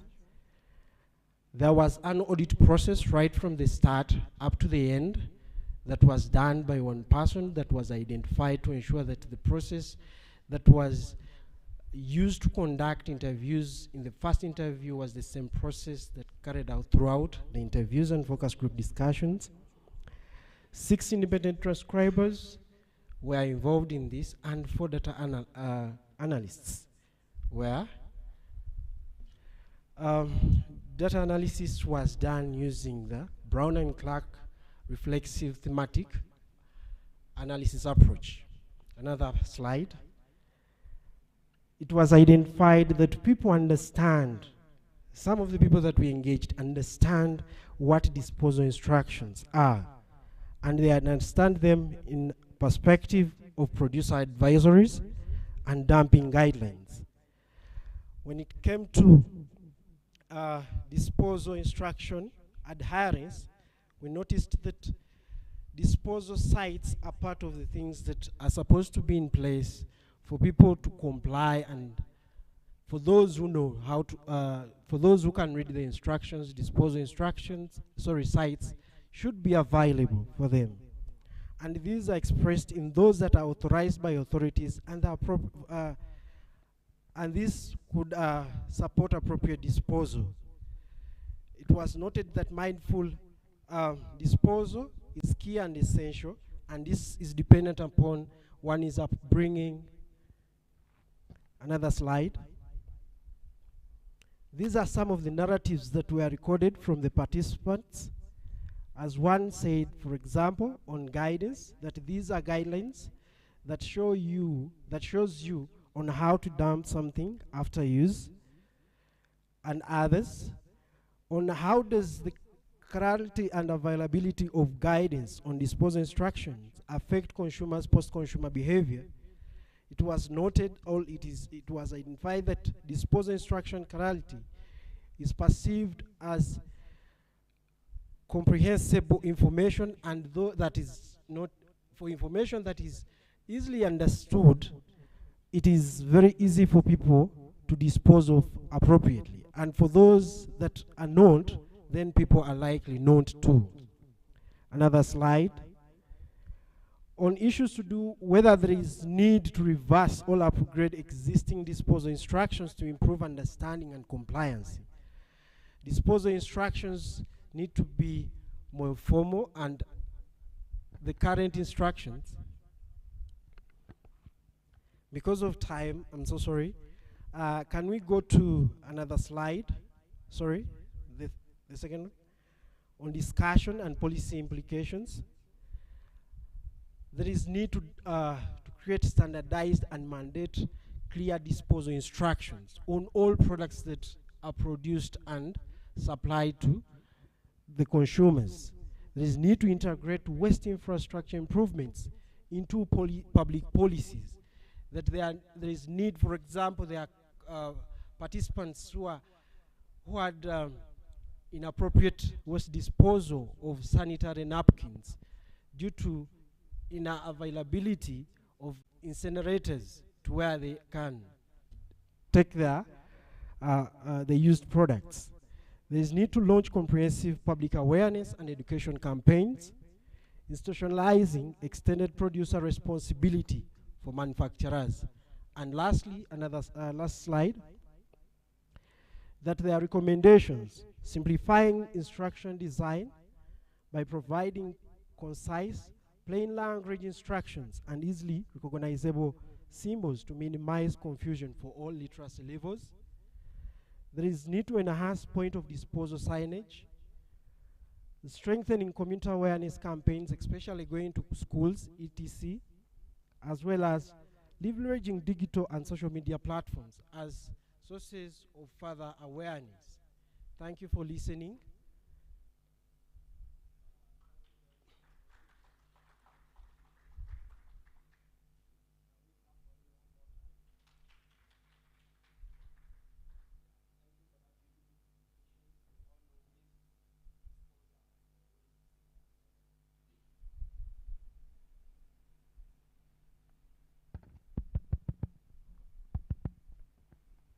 We all know that waste disposal is a concern, and when we drive around Kigali, we were all fascinated by the fact that we couldn't see a piece of paper anywhere. And we know globally it's really a challenge. So the work that you are doing is a very, very important work, and we know a lot of those waste, especially sanitary part and some other waste, they are not biodegradable. They can take about 100 years, a century to be over 800 years to break down. So it's a very, very important study. But I will now open the floor for comments, questions. Is there anybody who has a comment or a question?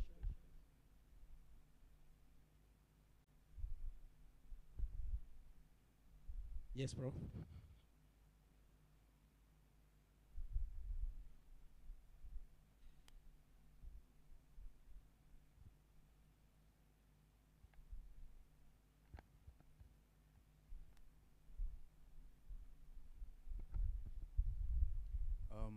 Hello? Okay, my just to suggest, because he said his study is qualitative in nature, but when you look at his methodology, he allocated 10 people to be interviewed. So I'm advising him to go and read saturation, because in qualitative study you don't need, to determine the number of people you are going to interview. So this is my suggestion. I didn't Thank hear you. that. I think that is more of a recommendation, or you want to respond? I didn't hear that. No, he's saying that your study is qualitative, and in qualitative, you don't determine the sample size up front. It is determined by saturation. So his advice was for you to go and look at saturation. I did not determine it myself. It was a point of saturation of 10, given the places that I looked at and interviews. Point of saturation was 10. And for focus group discussions, I based on the same, because in focus group discussions, from each group I had a composition of 5 participants, making a total of 50 participants in total out of the 10 focus group discussions. Okay, thank you for that clarity. Is there any other suggestion?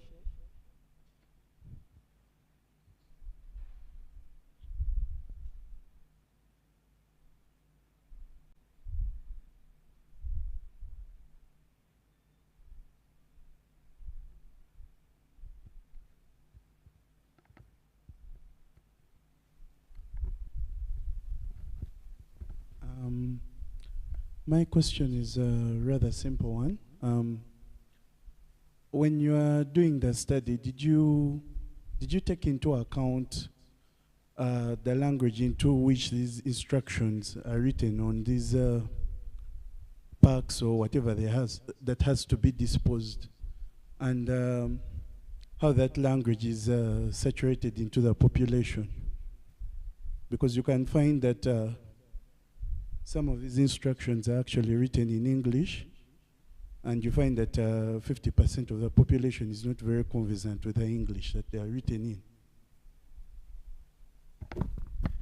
Thank you very much for that. Yes, I took this into consideration. When you look at the instructions, there is something that I've liked most about Rwanda. When I went into one of their supermarkets, I noticed that most of the items, like water bottles, they normally use a language that is familiar. However, in countries like Uganda, where you will find that there are so many languages used in communication, you'd find that people who are not fluent in English will find it hard to read these instructions that are put. And surprisingly, some of these instructions are not in English, but rather they put signages for purposes of people to read these signs as well as illustrations. However, not everyone can interpret these illustrations. And some of the recommendations that I had were to improve and to use appropriate language that people can really understand. Because if we don't go into such, we are most likely to have more hit that we contribute to that has been created by manufacturing firms. Thank you very much, Tony. I think we might have been exhausted our 5 minutes for questions. Maybe from my side, there are just some very few remarks I want to make. I noticed your study is a qualitative study, and you talk about reliability and validity. And I'm aware that in qualitative study, we use the term trustworthiness. So just check around that and see. But the content was okay because you did triangulation looking at other documents. So thank you very much for the wonderful presentation. Can we once again give the presenter a clap, a hand?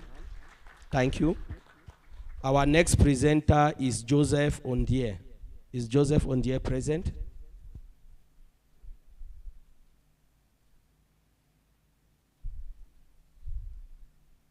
Is Joseph Ondier present? Okay, in the absence of the next presenter, Joseph Ondier, we will move to our next presenter, which is Admire. Please, you will excuse my pronunciation. It's Admire. Admire is, the title is Evaluating Nitrogen and Phosphorus Dynamic Influence by Animal Manure Biocare in Uretic Kabisol. He is from the University of Fort Hare, South Africa. Yeah, good afternoon, everyone. Good afternoon. My topic is pronounced, aimed to assess the impact of soil amendment with biochar, which is an organic carbon source that is very stable. So I may begin. Can we move on to the next slide, which is the introduction? Okay, so my presentation outline is as follows. I'm going to have the introduction and the content. Then I'll move on to the materials and methods, results, discussion, and conclusions. So soil organic carbon at the depth of 2 meters can amount to around 2,400 gigatons. And that amount is extremely high, which is about more than 3 times the one that is found in the atmosphere, and 4 times the one that is found in the living organisms. However, increasing soil organic carbon in the uppermost soil depth approximately to 40 centimeters is quite challenging, especially in the smallholder cropping sector that is involved with mixed cropping, where they integrate the crops and the animals, because the organic material after each cropping season, it becomes the feed for the livestock. So there is a need to come up with more sustainable practices that can actually enhance the storage of this soil carbon, and biochar is one technology that is deemed to be climate smart because its process is actually under one of the technologies that result in carbon negative. And because it actually is a process that involves a process that is called pyrolysis, which actually converts carbon into more stable compound that can actually, it's more of a similar process that is used in the production of Briticus that are making the char most people use for braai. But for this application, biochar is actually prepared for soil application. Can you move on to the next slide? So, as I said before, there's quite a number of applications which are agricultural and environmental benefits. And one of them is the sequestration of carbon, which is actually one of the methods to mitigate climate change when you actually store this carbon in the soil. And this one is more stable. It takes time for microorganisms to degrade it. And secondly, it actually, as I said before, is actually climate negative technology that actually reduces the amount of carbon dioxide. And thirdly, it has got good applications when it comes to crop production because it actually influences the amount of soil fertility that can be in the soil. So biochar can actually be processed from quite a number of materials, and usually most of them, they are actually plant-based, such as from wood, from crop residues. And it has been debated by a lot of academics that biochar, when it's processed from a material that is actually from the manure origin, it can actually have an impact, a huge impact on the soil fertility, because the nutrients that are in the manure can actually act as a slow release fertilizer. And in this study, I was actually interested in determining the nitrogen and the phosphorus characteristics when applied to a sand. So let's move on to the objectives. So as I said, the aim of this study was to assess the nitrogen and the phosphorus release patterns from cattle, goat, sheep, and poultry manures in an euteric cambi soil, which is actually a soil that has got a low carbon because it's mainly sandy loam. So in this study, the hypothesis was that when we apply a biochar material with high carbon content, it will have minimum impacts on the nutrients, such as the phosphorus, the ammonium, and the nitrates. Let's move on to the next slide. So this study was conducted in the Eastern Cape part of South Africa. And the material for biochar production was collected from the smallholders farmers. And we collected from the crows, because usually most farmers, their management of livestock, it actually involves the crows that are exposed to the environment. They are not covered, there's no roofing, there's no flooring. So we collected the manures from there, and the process that we used, as you can see, on the right-hand side of this diagram, you can see that we have two barrels. So the bigger barrel is actually the carbonization, the fuel chamber, and the smaller one is the carbonization chamber, where we put the feedstock material and we enclose it, because the conditions for pyrolysis to take place is that it has to be airtight. Let's move on to the next slide. And soil sampling was actually done at the uppermost depth, which is 0 to 15 meters. And we used an auger to do the soil collection. And the air was, the soil was air dried at room temperature for 2 weeks before being sieved through a 0.5 millimeters mesh. The soil type was actually an alluvial soil type, which is actually mostly sand loam. Next slide, please. So the soil biochar incubation process, it involved supplementing the soil. It involved supplementing the soil with this biochar, because we tried to bring the carbon content of the soil, which was from 0.7% to a neutral level. But in doing that, we amended the different types of the biochar for us to have a comparison basis. And in the process, it involved mixing 100 grams of air with the respective biochar on a weight-to-weight ratio basis.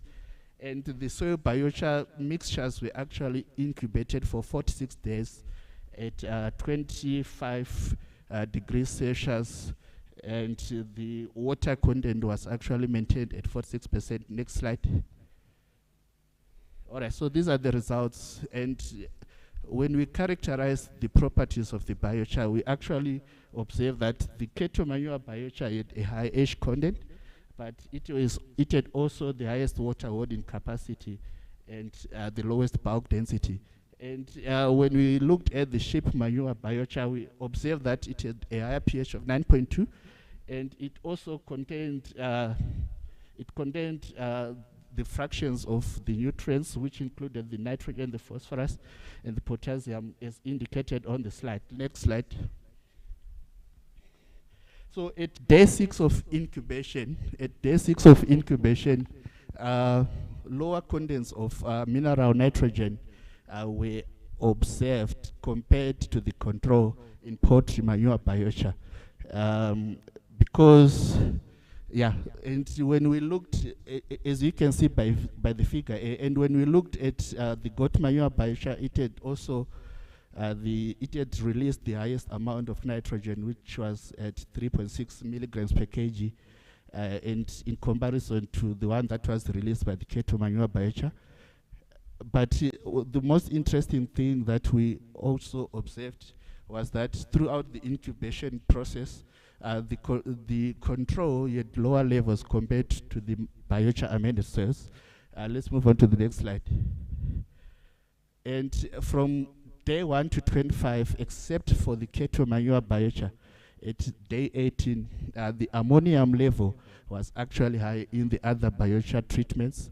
However, at day 25, the ammonium levels, they started to decrease, and the decrease was at those rates as shown on the slide.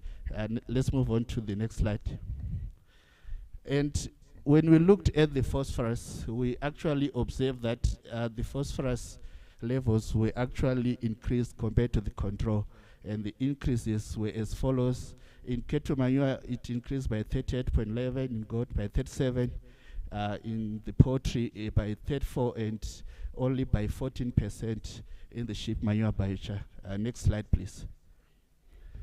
So we actually observed, when we looked at the trends, we observed a negative release, which was in this biochar amended soils, which was actually attributed to the activity of the microbial, of microbes that are actually interested in the carbon, but the activity of microbes actually uses nitrogen as energy. And also, as we can see, that this was actually due to the process of nitrification, but after day 25, we actually observed that it started to increase, and we can attribute it to the release of the nitrogen by the biochar. Next slide. So the study concluded that biochar could enhance nitrification and the bioavailability of phosphorus. However, goat manure should be considered for maximizing the nitrogen availability, especially for the crops that have got high nitrogen demands. Next slide. Thank you. Let's give him a hand of applause. Thank you very much for that wonderful presentation. I think, colleagues, basically that is practical. It's an experimental research where he uses crawl manure. Crawl manure is maybe cow dung, animal dung, and then measure the nitrogen content, the phosphorus content, and see how they change in a sandy loamy soil. So, colleagues, it's a very, very interesting presentation. Is there anyone who has a suggestion to make or question? We are open for questions. You might just be a lucky man. Maybe there are very few soil scientists here, but you might just be a very lucky man. Are there comments, suggestions?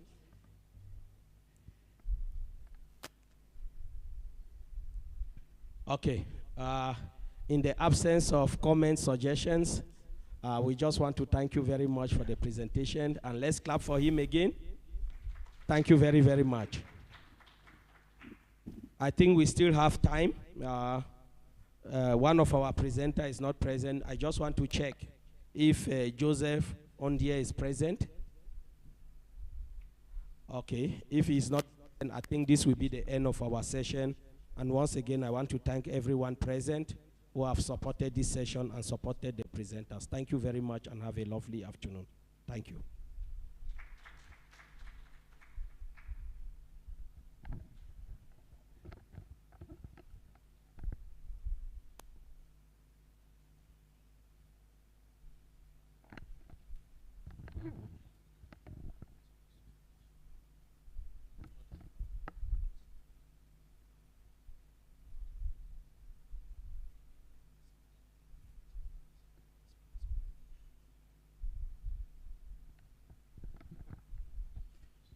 Okay.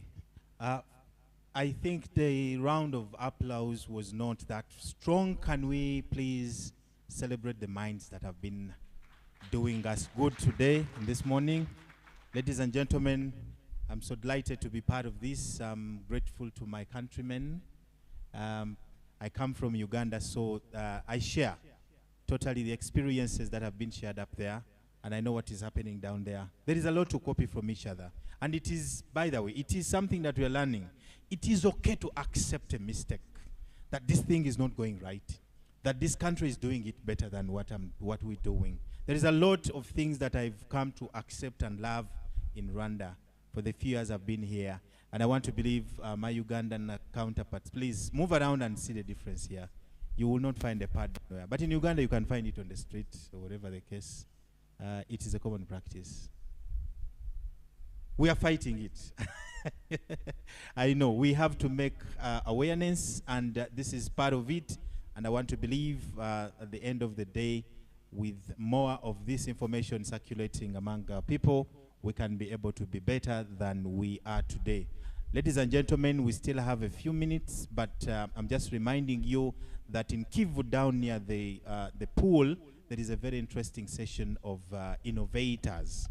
They are doing a lot of displays and exhibition and demonstrations. And if you are interested, please, just near the pool on the extreme right, you can also slop there within these few minutes and, of course, tap into that knowledge that is being shared down there. After that, we are going to be having our lunch in the usual place. We all know, those who were here yesterday. And I think we shall have, after that, the afternoon session or after lunch session. Ladies and gentlemen, I thank you very much, and I want to believe the session head has already closed the session. Thank you so much. Let us enjoy our lunch.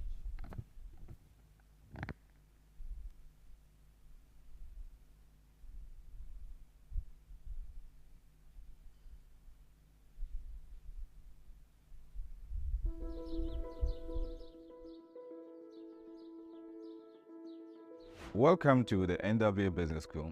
I'm proud to share with you who we are, what we do, and what we stand for in shaping executive minds in Africa. The NW Business School is a leading academic institution that does far more than simply producing graduates. This is where greatness is born, where successful business leaders are made, and where pioneers with the potential to change the future of a continent's economy are developed. This is us.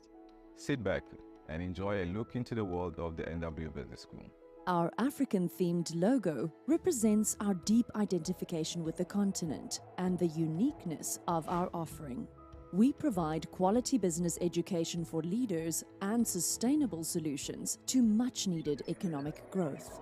With a diverse staff dedicated to excellence and a commitment to fostering innovation, the NWU Business School stands as a cornerstone for those seeking to shape the future of African business.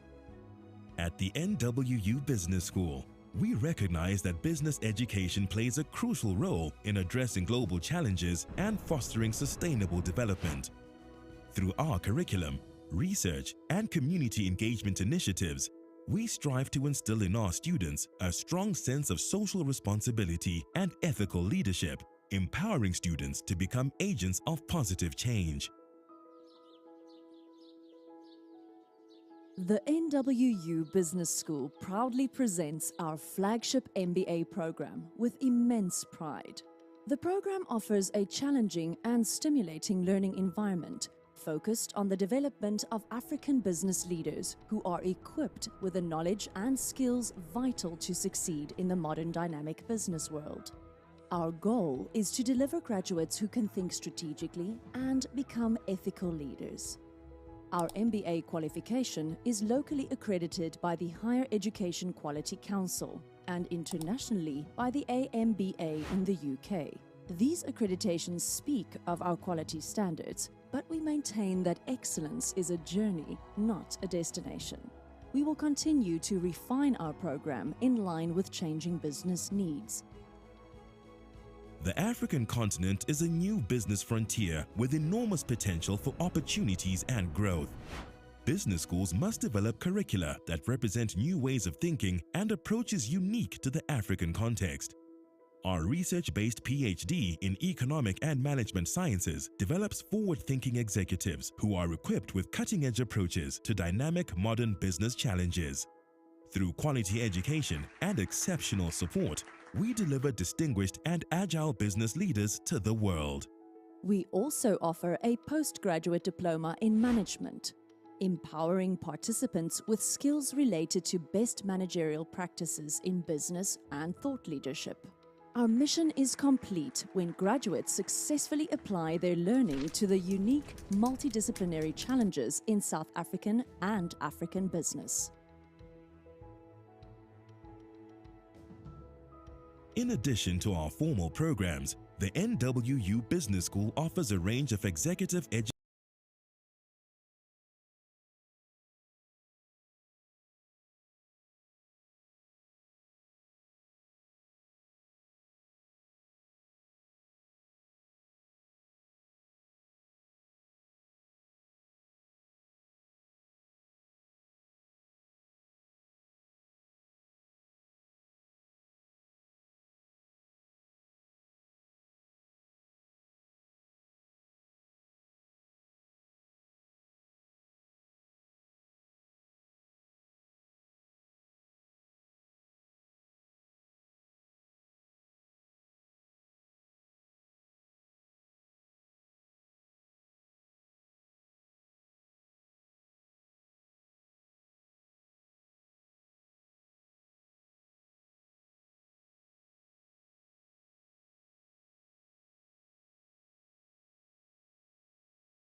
this conversation is going to be one of the most important topics for years to come.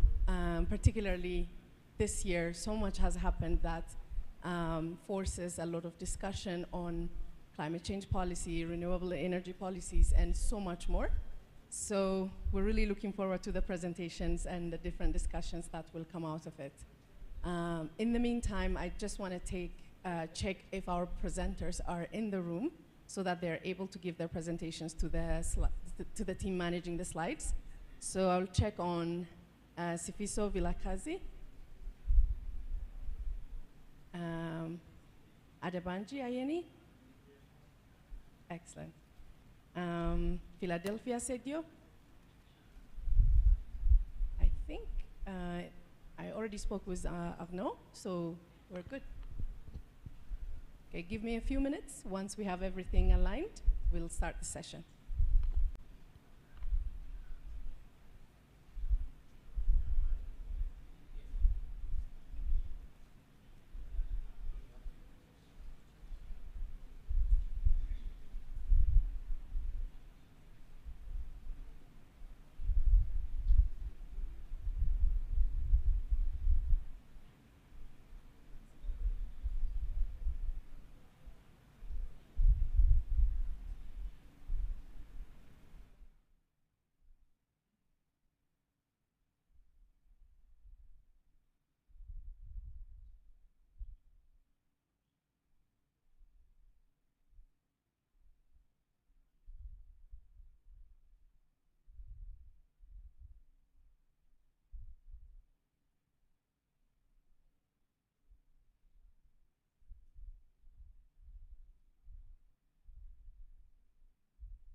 Okay, I think everything is sorted now.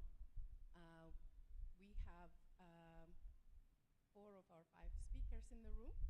We are ready to start the session. Welcome back again. I hope lunch break was enjoyable. I know afternoon sessions are not the most fun, but we're going to make them enjoyable.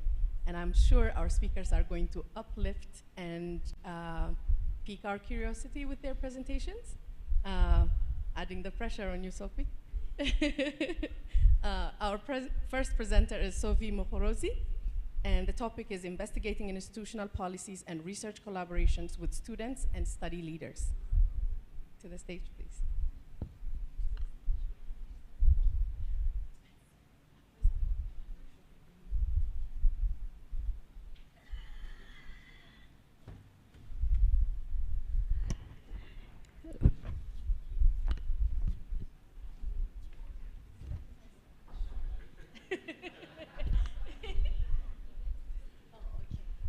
Good afternoon, ladies and gentlemen. My name is Sophie Mohorozi from Northwest University Business School. The title of my study is Investigating Institutional Policies and Research Collaboration with Students and Study Leaders. Close. Can you hear me now? Oh, okay. The title is Investigating Institutional Policies and Research Collaboration with Students and Study Leaders. I'm here with my supervisor and my mentor and data analyst, Dr. Ayeni. Next slide. And then this is my presentation outline. We will discuss the introduction and context, theoretical framework, research objectives and methodology, key findings, challenges and opportunities, recommendation for sustainable reform, alignment with sustainable development goals, and conclude. Next slide. Just a bit of a background about me and the study. I am the administrator in the Northwest University Business School Research Office, and I deal a lot with outputs as well as graduation lists. And one day I was doing my MBA, I completed it. As I was doing my MBA, it came to me as an idea to say there are many MBAs that are graduating within the school, but then when I look at the output list, it doesn't correspond. So it got interesting to say I need to investigate as to why these MBA research studies that are done between students and study leaders within the the Northwest University Business School, where are they ending up? Why are they not being published? Why are they not being published?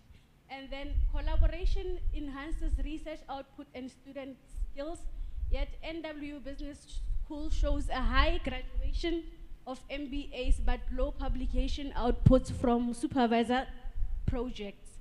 And then South African universities prioritize international collaboration, as the author said, but local dynamics at NW Business School reveal gaps in policy awareness of execution.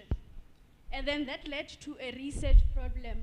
There's limited understanding of how institutional policies influence student-supervisor collaboration for peer review publication. Next slide. And then the aim of this study is to identify institutional rules and procedures impacting collaboration between student and assigned supervisors for peer review publication. That's what we want to achieve.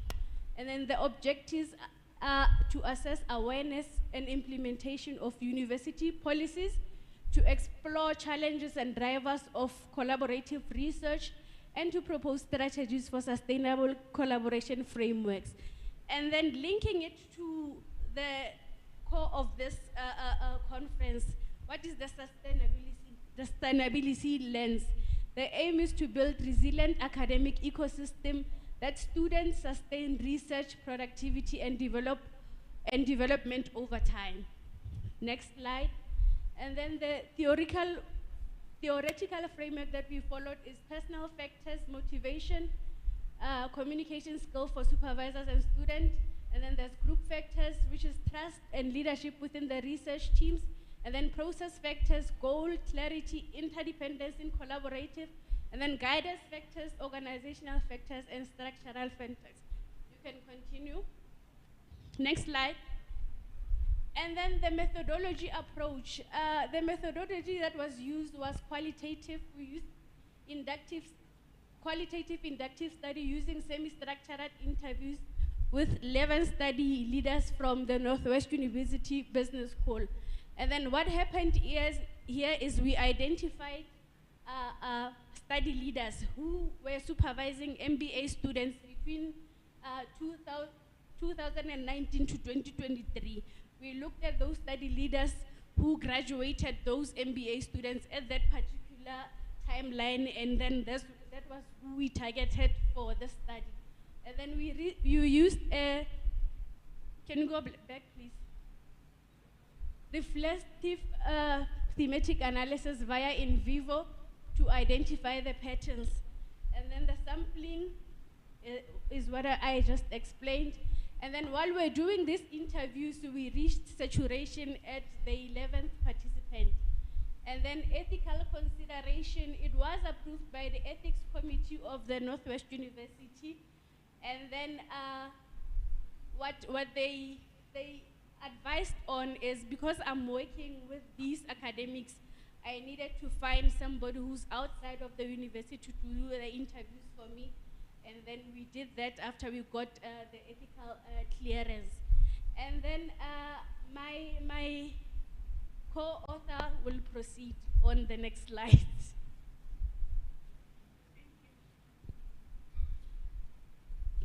Thank you so much. Please, the next slide. Oh, this is the, yes.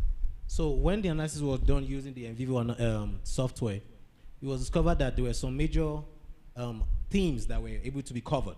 The first was the benefit of a policy. Most of the respondents made us understand that the reason why there was a layback was because there was no policy in the institution to foster any need for them to publish any article of such. And the students are now also mandated as that was an output. So we had, they believed that if there was an infusement of the policies, it would really help out. So you have the benefit of policies, the personal benefit, and also the awareness gap. So both the study leaders and the students don't have that kind of awareness. So you have quotes like this saying, I see it as a part of mentoring process to help them get a publication. And you know, when you're mentoring, it's not a do or die affair. If I push towards you, you don't push back, I lay back. Especially when it's an opposite gender thing. You want to be very careful because these are also advanced students. They are not just undergraduate. The next one, under the sustainable impact, it was shown that there's a lack of policy awareness which undermines sustainable research output as inconsistent execution hampers long-term collaboration benefit. And that was why after the program had been completed, most of the students or the lecturers involved found it difficult to have a relationship because of, in the course of that program, there must have been one or two things. Especially, you know, we all know how tedious and, let me use the word, a nice word, I think, sensitive, the mentor, or let me say the, what's the name again? The aspect of supervision can be, because you have to be very careful. And the next slide, please. Yes, and so the teams identified under that aspect was the collaboration reasons, such as career development and also institutional recognition. So you have a lecturer that needs the publication and the student that doesn't see the benefit. So most of the time, it just ends up in the shelf, as the main author has said. Also, the driver saw that mentorship relationship was also another consideration, and the research funding, because we want to write the paper. Another thing is also to also get it published. Most times, you have to pay for this, and in case whereby the payment is an hindrance, it becomes a very strong leeway that may not allow that to pass. And then we have the recommended strategies when this study was done was there should be an awareness campaign, mandatory, that is, that will mandate publication requirements, as well as the need for us to consider a workshop. So when the students are brought in, they are being told that maybe as a requirement, but we know that currently at the Northwest University Business School, it is not a policy. I mean, it could help to foster that collaboration that will bring about a result, but that's what we are advocating as a policy. The next was, so we have students quote from some of the respondents saying students need guidance and supervisors need to also hold their hands. That shows us that there is a call for collaboration that can bring about that. And we should understand that mentoring is not just a one-day process. It's a very tedious, committed attribute. The next slide, please. Yes, in the course of this research, it was discovered that low policy awareness and execution, despite formal guidelines, was noted to be in occurrence. Also, resource constraints and lack of standardized processes is also another thing that was seen as a barrier. And as regarding opportunities in the light of this research, we found out that enhanced mentorship and training can boost publication rates, and vis-a-vis also cause an implode when it comes to relationship with the author and the mentee. Furthermore, it was also discovered that inclusive education strategies could help to improve collaboration output. So even after you're done with that person's initial publication, there can be a furtherance of such occurrence. Then under the sustainability perspective, we advise or we make it known that addressing challenges ensure a sustainable research culture that supports continuous learning and equitable academic growth. Next slide, please. Now, the recommendation from the study. The first one was a policy dissemination.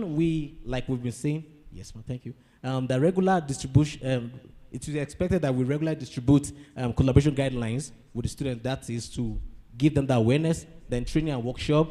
Also, the resource equity must be put in place that can support the faculty and staff, or the staff as the case may be. Then we have the standardization. That is, we make it, like we said earlier on, there's a policy that states that as you're coming on board, you don't leave without getting a publication, because sometimes the fear is what we notice the students are having. So, but you know, the first time you dip your leg into the water, you know whether it's either deep or half deep or fully deep. So that's what we advocated for. And then sustainability goal says that build an academic framework that sustain knowledge sharing, thereby reducing inequality, support long-term research productivity. Next slide, please. Then, in alignment with the SDG goals, it was found that this study aligns with SDG 4, which was quality education, thereby enhancing the learning, the skill development. Also, the SDG 17, which was the partnership goal, that whereby we're able to strengthen the academic progress and the progress. And under the sustainability emphasis, it was noted that collaborative research supports sustainable development by improving academic framework by ongoing education and societal benefit. Next slide, please. In conclusion, this study brings to fore that institutional policies exist, but lack of awareness and effective implementation in their student-supervisor collaboration at the Northwest University Business School. Secondly, mentorship and support structures are key to sustainable research success. Then also it was noted that sustainable academic progress requires policies, and that's why we've been advocating in the course of our findings that it is better, it should be made a permanent scenario. And lastly, the call for action. We advocate that the universities must prioritize sustainable collaboration framework that will enhance research output and student development. Thank you.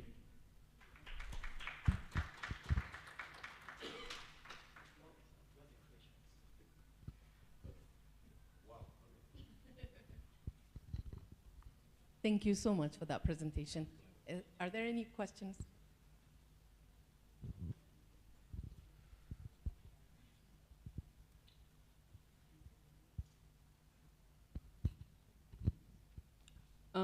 Thank you to the authors. My name is Cindy from Tshwane University of Technology, South Africa. I would like to commend the author on the slides. They brought about the diverse culture of South Africa. It was very bright. The slides were nice. It was easy to follow the study. Thank you for that. And I just needed clarity. I saw you said you had 11 participants, and then you reached saturation at 11. So I'm not sure, maybe I didn't follow. Maybe you had more participants that I'm not quite sure of. Thank you.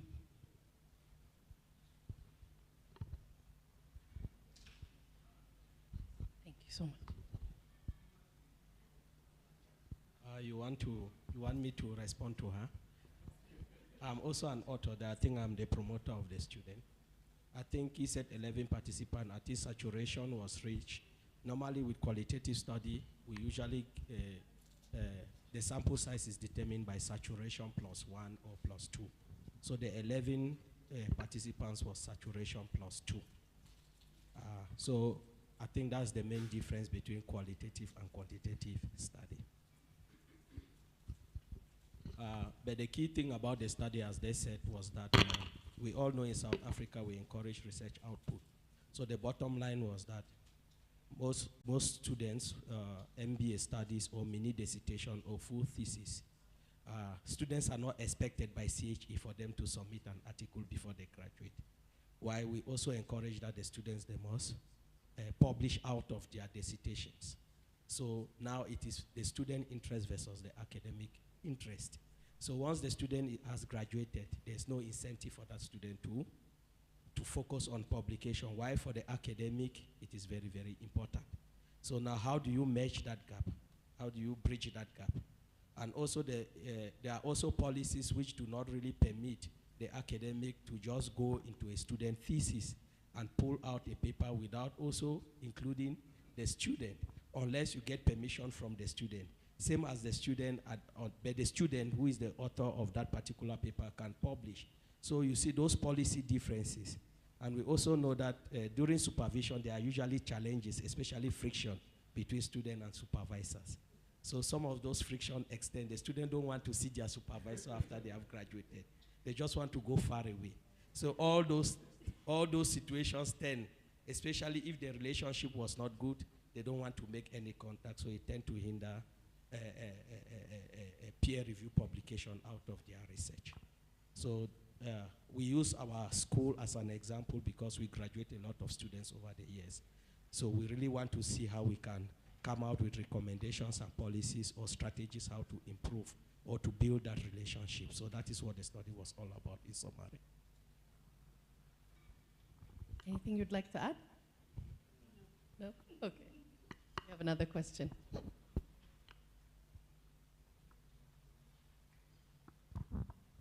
Good afternoon, everyone. My name is Dr. Antoniona from University of Port Harcourt and the Central Bank of Nigeria. It's a very insightful presentation. It goes a long way to make us understand how institutional and policies and research collaborations with students and the study leaders are very important because, like you said earlier, If you do not have that collaboration, students most times are scared of the supervisors. The supervisors also try to take advantage of putting much work on the students, which most times are misunderstood, rather. So my own concern about this work is on the topic. The topic says investigating institutional policies and research collaborations with students and study leaders. Is it in South Africa or in Northwest University's Business School? Because it should be a case study.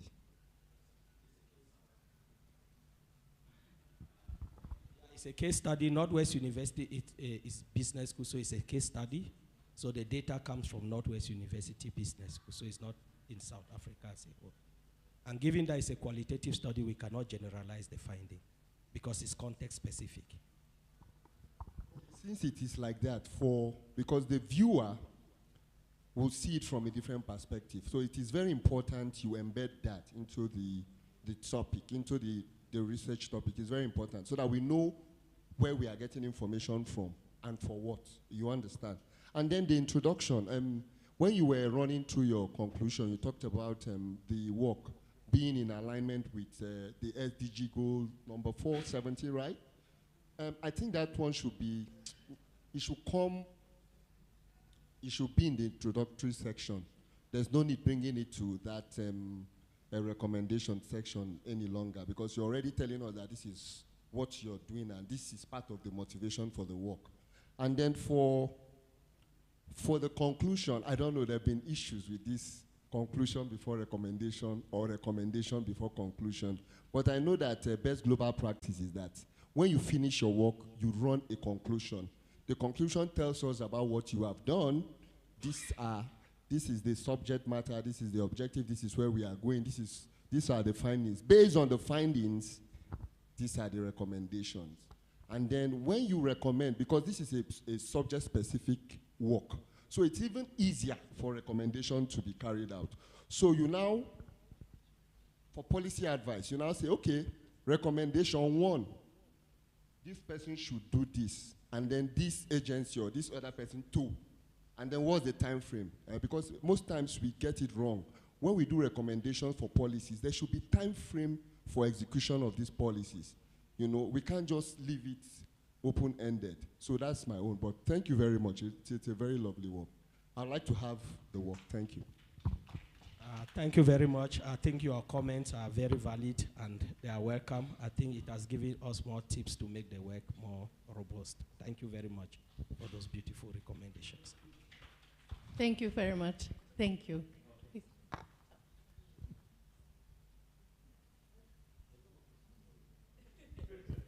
Okay. So we can proceed to our next presentation. The next presentation, the title is East African Community Policies Influencing One Health and Sustainable Green Development, a Scoping Review and Framework. It will be by Arnaud Michel Nibaruta. Please welcome him.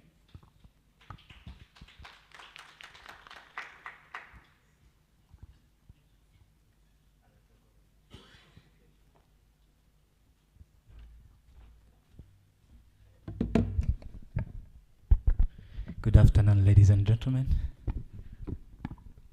Yes, as Blaine has introduced me, my name is Arnaud, and I'm from the African Leadership University.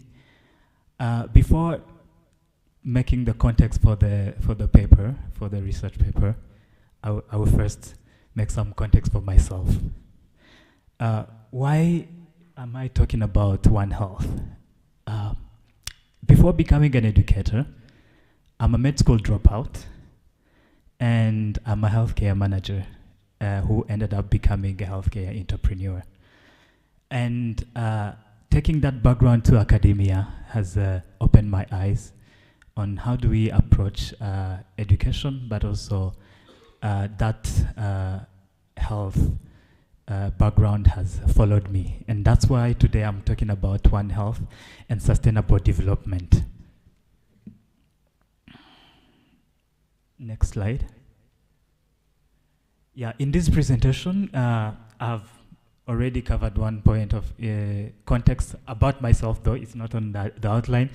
I'll provide some intro to the and context to the study, and some research objectives, and then the methodology that I used.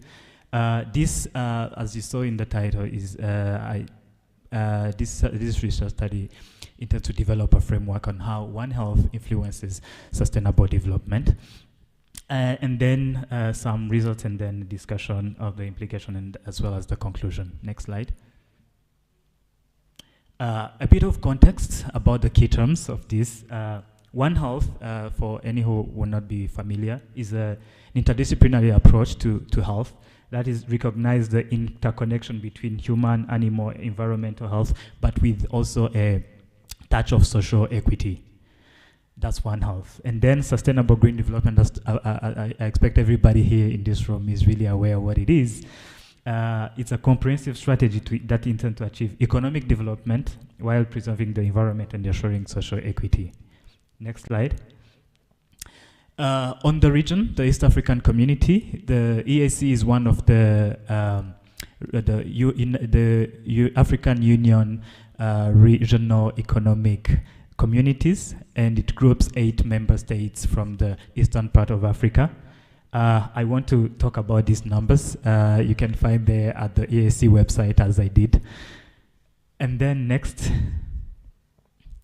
Yes, so I decided to approach One Health because from a sustainable development perspective, health is not just the absence of disease. And that's actually the reason to be of One Health, to approach health, to approach well-being from a holistic point of view. So this being said, One Health is really essential, or it bears the potential to be an essential influencing aspect of sustainable green development. So going through how the EAC, the East African community countries, and the community as a whole has approached sustainable development, I found that there is some way to go to ensure that sustainable green development and One Health are really approached collaboratively. We find that policies have really been developed, but there are major gaps in the implementation. Next. So in my objectives, I wanted to identify and analyze existing policies in the East African community that incorporate elements of One Health approach and their influence on sustainable development, the sustainable green development. I also intended to develop a conceptual framework that describes policies through which the One Health approach influences sustainable green development within the East African community region, and as well as categorize and describe specific areas within the One Health approach that contribute to sustainable green development. Next. So in my methodology, I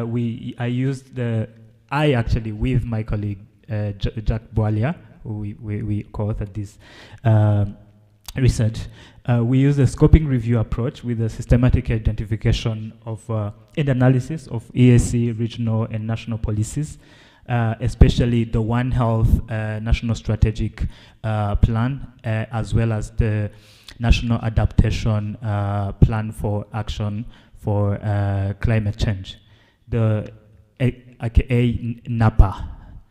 And then our search strategies included a structured search using the One Health and sustainable green development related terms across multiple databases and policy repository, especially the EBSCO host databases, Google Scholar, ASC, and FAO. I included FAO because it's one of the major partners who has helped countries to develop both the One Health strategic plan and the NAPAs. Next. So for the policy and papers that have been examined, the eligibility criteria included to be written in English or any official EAC language, this being French or Swahili, adding to English. Explicitly addressed aspect of both One Health and sustainable green development. Published or implemented by governmental or recognized regional institution within the East African community, available as a full text document for review, and that discuss policy measures within the East African community with direct or indirect implication for environmental sustainability, public health, agriculture, or climate change mitigation within the One Health framework. Our data synthesis and framework development strategy, we did a qualitative constant comparative technique to code policy descriptions and One Health aspects within identified document. We used the NVivo software to identify recurring themes and policy mechanism, while we also grouped identified themes into overarching descriptive domain, and then we proceeded with developing the framework. Then within that framework, we find that the One Health approach influences sustainable development through 4 main areas. One, integrated health and environment management through especially the antimicrobial resistance control, zoonotic disease control. Zoonotic control are those trans-species disease, and then the intersectionality of human, animal, and environmental health. The second aspect is also climate change mitigation and adaptation. That's related to SDG 13, where through the impact of environmental factors on health, such as pollution, habitat destruction, and changing land use.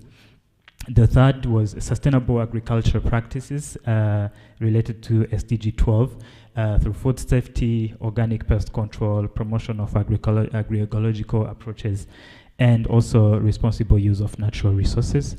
And one very important and last aspect was also multi-sectoral collaboration, which relates to the last SDG.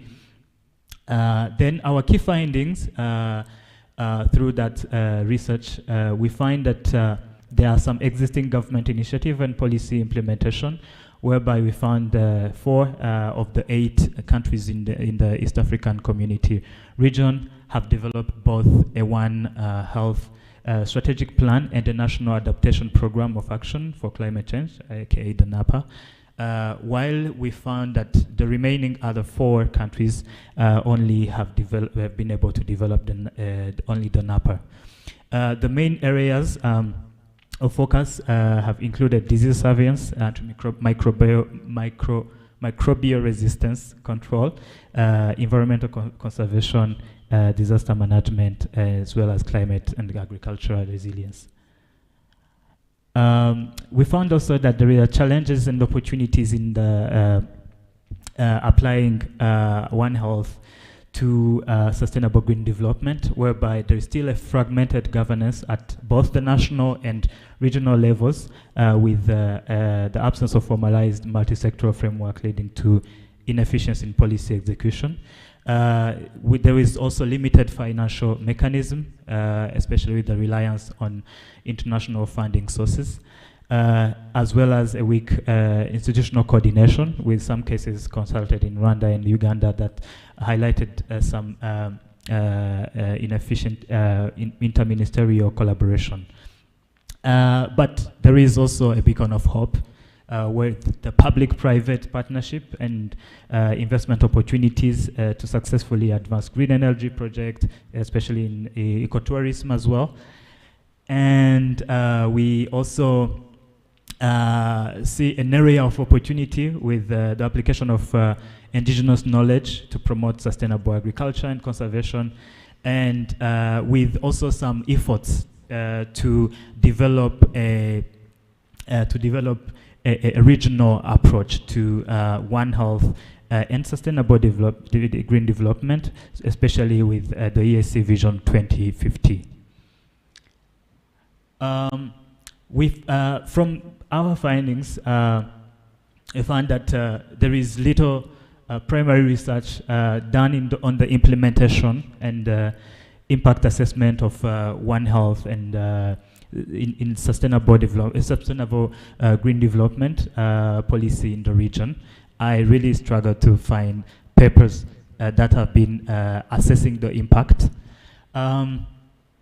Also, the collaboration that is still missing at the national level, but also at the regional level. issues with the finding as well, as in the collaboration. And also there is a potential that should be exploited in terms of using the One Health approach, that holistic approach for sustainable green development. As my conclusion and recommendations, I recommend that yes, policy is not enough. Yes, policy is good.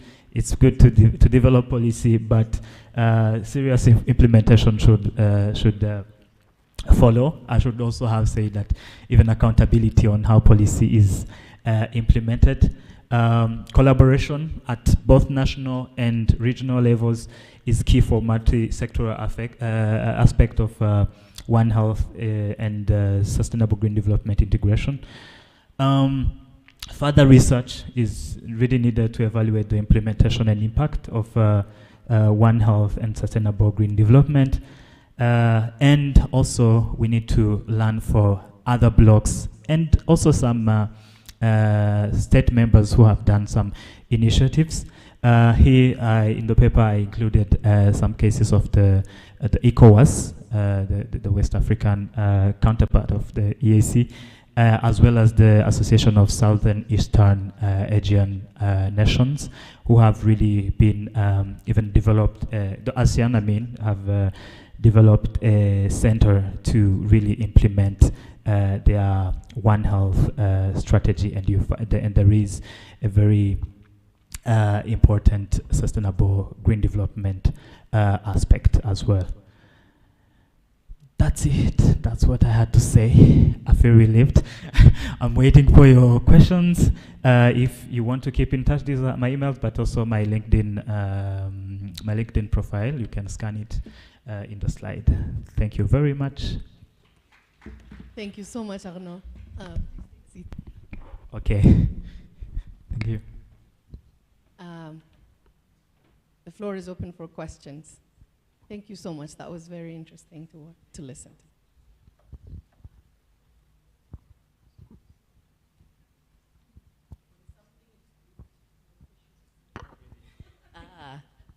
They're saying the silence is a compliment.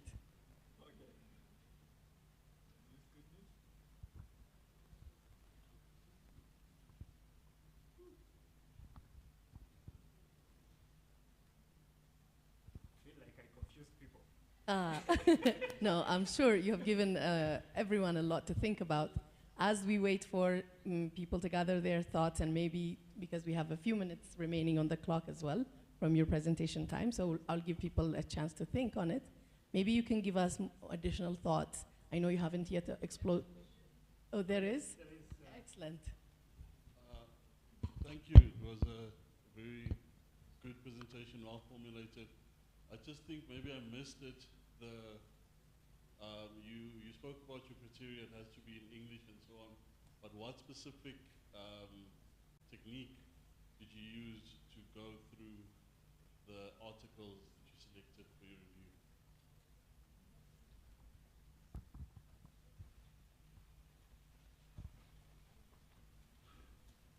Thank you so much for the question. Yes, so first I will start from the screening strategy. I say we because in this study I'm with also my counterpart Jack Bwalia, who is not around. We screened existing policies that have been published before the 20th of December 2024, and our strategy was looking at the national, the policies that have been drafted or implemented by national or approved bodies in the EAC. We got to a number of 14 policies, especially those One Health strategies and the NAPA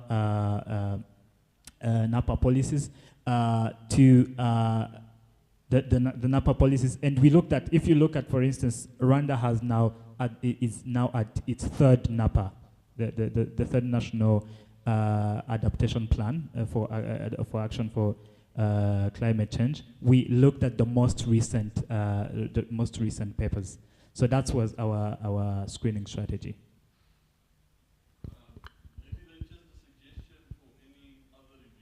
Sure. There are recognized methodologies like Uh-huh. PRISMA and other ones that are Scopus-based.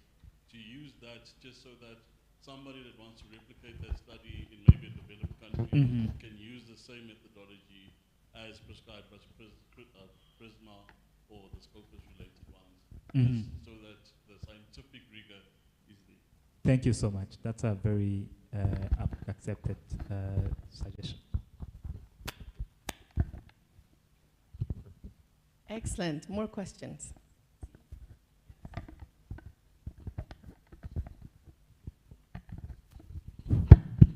Okay, can you go back to the topic briefly? The first slide, please.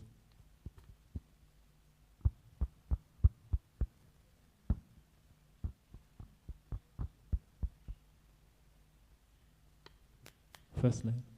Yes. Yeah. My concern is about starting a topic with abbreviation. Yes. EAC. Yeah. What is it all about? Yeah. I think there's need to write out in full so that people will be able to understand what we're talking about. Yeah.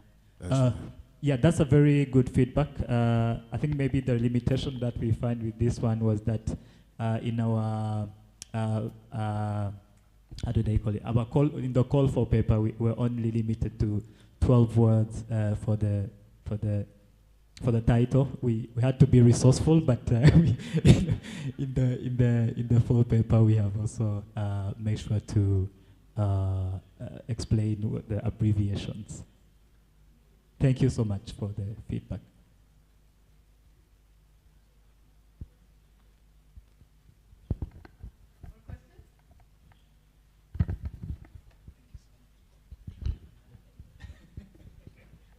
Should we keep him here in case people think of more questions later?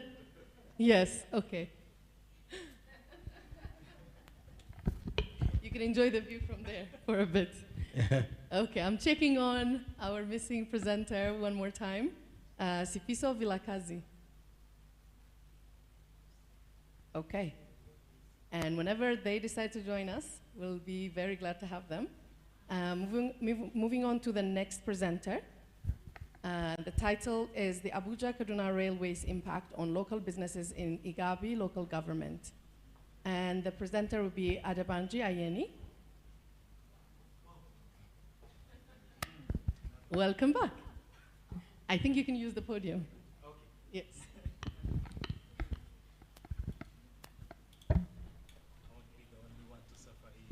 My neck. Yeah. Good afternoon, everyone. I think I'll prefer to stand.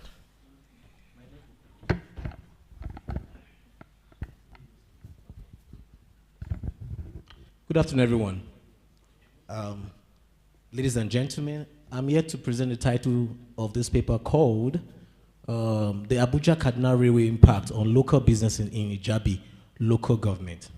Next slide, please. And, okay, yeah. So just as we have it there, this presentation is outlined as shown. Next slide, please. So let's commence with the introduction and the context of the study. Infrastructure is known as the foundation of economic development, and we know that any nation that is said to be developed is always built on infrastructure. Now, the depth of that infrastructure, or how well it's able to serve the community, is how good we can say it is. And it's to this reason that we understand that Nigeria faces persistent infrastructural challenges, which amongst many relates to the power outages, poor road networks, and an underdeveloped transport system. Yeah, even though we are blessed with a very high population of over 200 million, but you see, because of the transit nature in difficulty, it seems, or it makes conducting business very difficult. And that's why we said, despite the fact that we already have in existence 195,000 kilometers of road network, this road network are found to be very unpaved and making them very hard to use. It is to this extent that we understand that the railway, which should have been very, very advantageous to us, happens to suffer setback in relation to old technologies and delay. Next slide, please. So this is why this study now matters.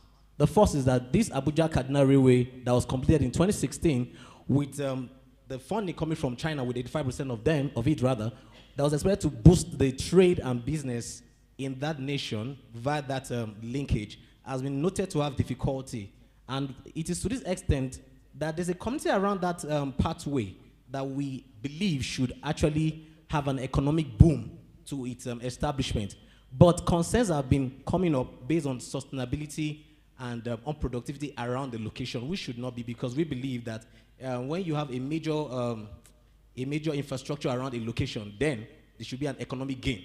But that's not what we are having. Therefore, this study explores whether this railway has truly enhanced the local business growth and regional integration as it was determined to be. Next slide, please. Now, what are the problems that we noticed and wanted to address? The first was we understood that infrastructure investment often promised economic benefit, but in most times, this disruptive innovation always causes some more loss of more jobs, and therefore, what should be a plus end up being a loss. And secondly, we said limited integration with local transport and barriers to equitable access in their effectiveness. It's wanting to plow the rails and nothing for people to access it to conduct businesses. And then the last one we said, does the railway not actually improve business productivity and market access, or do challenges outweigh the benefit? Next slide, please. It is to this, our thought process comes from this quote saying investment in railway can be a catalyst for economic growth, but true impact depends on accessibility, sustainability, and integration. So therefore, we are looking at the establishment of this railway in Nigeria location around the Jabi local government. Is it actually beneficiary? Was it actually was it necessary? Or it was just an expenditure that we can't say where the fortune lies? Next slide, please. So, the research question. What is the economic impact of Abuja-Kaduna Railway on local businesses in the Jabi local government? And the scope of this was on the Jabi local government as indicated in the study, the key economic hub along the railway corridor, and it was also determined to examine the perspective from owners, which were the respondent, and also the stakeholders to assess the opportunities and the challenges in that region. Next slide, please. Now, the expected outcome should have been to give us an empirical insight into the real impact of the railway project on local economies. And next, we have the highlight policy recommendation that should help us to maximize infrastructure benefit, as well as ensure equitable access. And lastly, to contribute to the discussion on sustainable infrastructure development in Nigeria and Africa as a whole. Next slide, please. Now, the methodology for this study was known to adopt the descriptive survey research design using a purposive sampling of 14 participants, which are key informants to be more precise, because they happen to be government officials, community leaders, and local business owners. And there was a semi-structured interview because we allowed some part to be closed, but some other time we wanted to get feedback from their responses. And the pilot study, which was done, gave us the clarity on how it was designed for us to be able to harness what we wanted. And the thematic analysis was conducted to identify the patterns and themes from this study. Next slide, please. Now, based on this, you have a representation of the descriptive result, which is colorfully presented before you. And the next slide will give us a more, I think, a better, concise view. Next slide, please. So you have for the occupation, most of them were resident in that location who were actually indulging local businesses. Alongside, we found that most of them are actually Muslims by religion, and the people that indulge in local businesses in Nigeria in that location of Ijabi were actually female. Now, this finding has been found to be very common when it comes to businesses in Nigeria. Most business practitioners, when it comes to Nigerian society, have been noted to be the female gender. Next slide, please. Now, for the key findings of this study, one of the major themes that was discovered was the issue of the customer traffic and sales. And so we found that increased foot traffic boosts local businesses and sales. So the fact that it was there, that is, the train was there, does not actually increase the business for that location, because people still have some reservations. And this comes from the aspect that happened, I think that was some years ago when one of the trains was robbed. So people still leave that area kind of free. It is meant to do that. There's a station there, but the fact that that occurrence had happened, people have that fever of being around such a location. And so we have one of the comments say, well, for me, I do say there has been an increase in customers and sales generated for local businesses. There are people who own restaurants, sell food, snacks, cosmetic, and all that, selling close to the stray children is of great advantage to them. And you know that there's a reservation in that comment to them. And this is also someone that is actually the R1 happens to be the community leader. So that what shows you the reservation of that individual. The next slide, please. Under the customer traffic, another team or sub-team that was gotten was the fluctuations due to security concerns. Like I said earlier in this presentation, there was an occurrence that happened some couple of years ago whereby a train was hijacked along the way in Nigeria, and the people that witnessed that thing, they were kidnapped and kept for like, I think maybe 3 or 4 months. So people have that fear that should I enter this train? Would that be my last trip? Because in that case of the kidnapping scenario, we had, I think, a pregnant woman and babies. People died. So people still have this reservation. What's the benefit? So what should be, like I said, a gain is more of a minus. So even those that should have an economic benefit have reservations. And so you have comments like local businesses have obviously made a living and have experienced customer traffic because at the early introduction of the train, a lot of people would rather use the train, although the attack on the train, like I said, cost that. And we can see that it's a salient point. It should be a benefit, but people are. So the fact that an infrastructure is there does not mean it will translate. What we are finding out, we'll later give it to the house. Next slide, please. And under the team of market accessibility, which we have the sub-team of railway, which looking at the cost-effective transport for goods and service, we have one of the respondents saying that I can't say our customers are still much and cannot say they are reduced. So it means that it comes with times and season, which normally was not the case before the attack. The next slide, please. And for the market, under also again the sub-team of reliability and convenience support market access, we see comments such as, I will say there are times when we make sales and other times reverse. The next slide, please. Then under the major team of supply chain management, which we have a sub-team of efficient logistics, improved supply delivery, the comments such as the train station has been crucial to this business. Instead of using the automobile park, they can simply use the train. It shows us that people are trying to adjust. So maybe this study was a little bit too early, but it shows us the current standing of what we have. So I guess people, let me heal from their injury, especially what is a mental injury. But when this study was conducted, train in Nigeria is not being considered as a major transport hub because of those kind of scenarios that I stated at the court. The next slide, please. Then under the supply chain management, we have market integration support local business, and we have, even though the rail, this particular race is more passenger related, that is human being not related. So you have an issue whereby people are of the opinion if the rail was of a passenger rail, maybe it will be more patronized, but then it will affect the local business because the more individuals are there, then the more patronage you can get. And the next slide, please. Can we just run through? Next slide, please. Yes. Yes, and we have, so basically the things that we got in the course of this study were transferred into a thematic framework. So we saw that the customer framework, the customer traffic and sales infuses into an increased foot traffic that can boost local business based on the parameter that that means we have to look at the condition of the time and season in which you can also relate to your businesses, which would affect your market accessibility in line with understanding the cost effectiveness and the convenience. And lastly, the supply chain management that must be invoked into this. That's when you can have a profitable infrastructure being in existence. So it's not just one thing to just set up a business. Another thing is to look at the dynamics that must go in that pattern. Next slide, please. Now, what are the major discussion and finding? We found out that the Abuja-Kaduna Railway boosts local businesses. Yes, by increasing customer traffic. But we also saw that the security concerns has reduced the business patronage. And it is for this that we said that the railway is a passenger focus, limiting the goods transportation, which we believe should have been the ordinance of its creation. The next slide. So discussion for, apologies for the bright light. Discussion for further findings and implications. We noticed that it has been for the industry and policies. We believe that if we've improved the security of that system, maybe as the train is going, you have maybe some security personnel on board. The way you have it with some transportation industry in Nigeria, like I think the God is good, he offers a kind of military personnel inside the vehicle to serve as all those long buses in Nigeria. That's what they do. And also reforms could also help.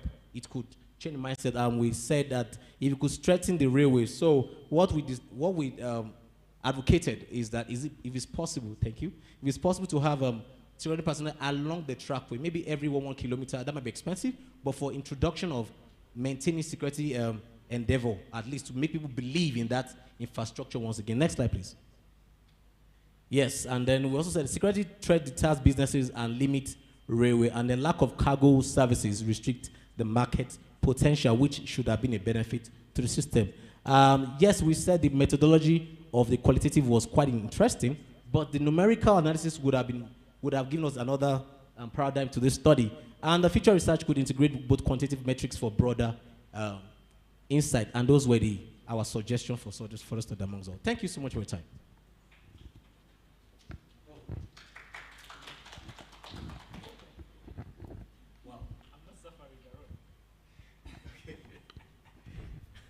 He's a friend up there. Floor is open for questions. I think we have now developed the habit of taking a minute or two to think about questions, so be patient. Excellent. Do we have an additional one?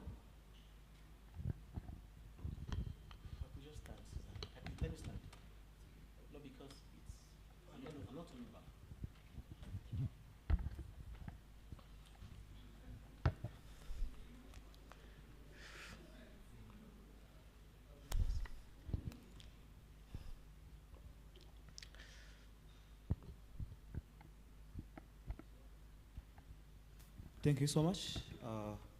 It's a good study. My name is Shiman, but I want to ask this presenter, I hope such must have a scope, but I'm wondering, does he show maybe time scope? Does your study have a time scope? Yes, it does. It does? Yes. And the issue is, you are talking about qualitative study, but which tool did you use to analyze the response from the respondents? That's from the report gotten from the respondent. Yeah. That's the because thematic analysis. this study must have, of course, you need to have a tool to use to analyze this data. Yes. Whether it's qualitative or maybe interview, survey, it is qualitative. But which tool did you use to analyze the findings from the respondents? That's what I can ask. Yes, I think I responded to that by saying was the thematic analysis using the content analysis.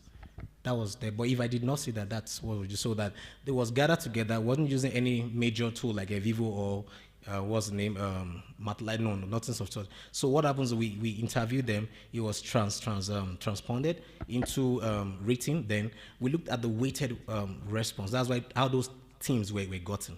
So that I believe that's what you want to get clarity on, right? Yeah, but it would be better if you use probably a software to I think I would want to advise. In Vivo? Yes, I do that. But you see, the beauty of a software most times can be undermined. I use those software, but you see, I wanted to get the raw, because sometimes in the response of the interviewee, you want to see their thought pattern. And when you're using software, most times you tend to overlook some things because of time constraints. But thank you for your advice. We'll consider that. You're also talking about descriptive survey. Yes. But which exactly the type? Is it maybe cross-sectional? It is also maybe observational.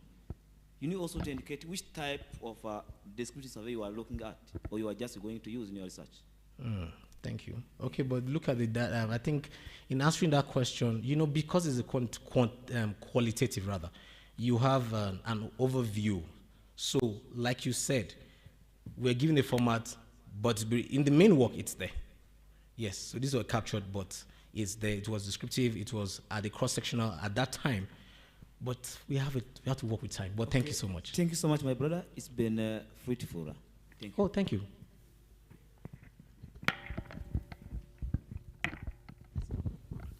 Yes, additional question. No? No question? I have, sorry. Okay, Dr. Ayeni. Yes, sir. A very good one. I just need a clarification on the number of respondents that you interviewed. 14. 14.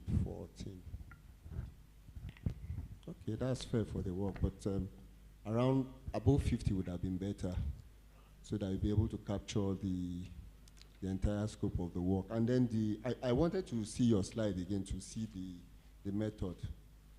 Like, I have the same thing with him, but I just wanted to, for clarification. Thank you. Thank you so much. Well done. Yes, sir. Should we ask for the slide? No, it's okay. Anyone? Thank you. Yes, sir. Thank you. I'm Robert. I just wanted to reflect on your research question. Okay. The research question, if it can be flashed, I was trying to get myself together. Can you pull up the slides, please? The first research page. Question, whether it is real, when I was comparing with the results, whether we are really answering the research question. Okay.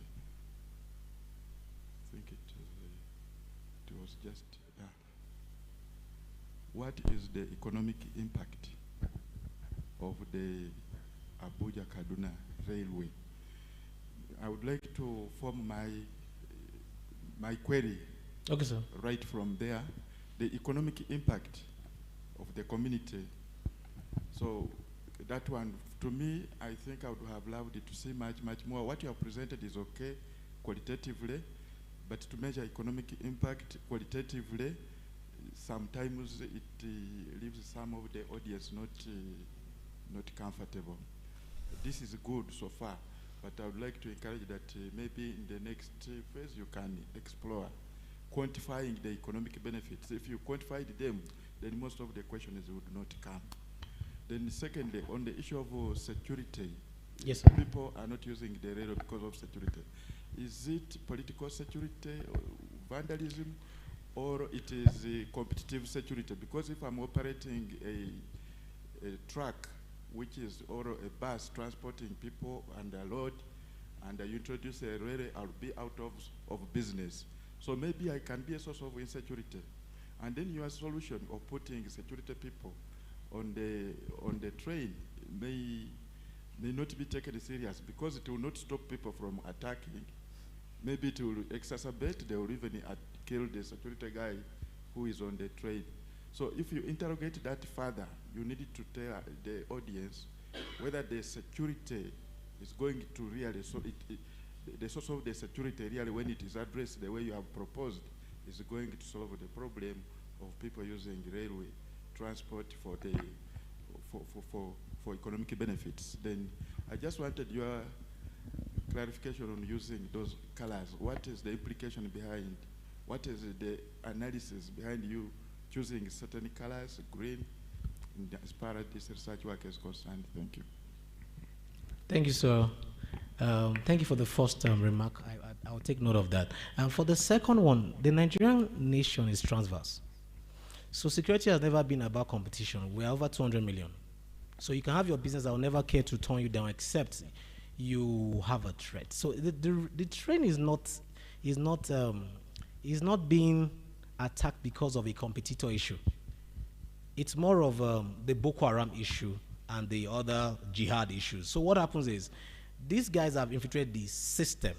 So for example, apologies. You have a father that has two sons. One is a member of the family and is already a member of that force. You can never know. He walks and joined, like the last attack, the guys that struck were from the train. So it wasn't, and when they made their demands, we found out that most of them were like neighboring nations like Niger, and that's why he said that I'm proposing that you have them on board. So at least I can scale you, know who is coming on board, and we can reduce that. And for the colors, apologies once again. I did on my laptop. My laptop was also bright, so I did not consider the larger audience. So my apologies. Thank you. Thank you so much. You're In the welcome. interest of time, we can, if there are additional questions, I will see at the end after the last presentation, and then we can give an additional opportunity.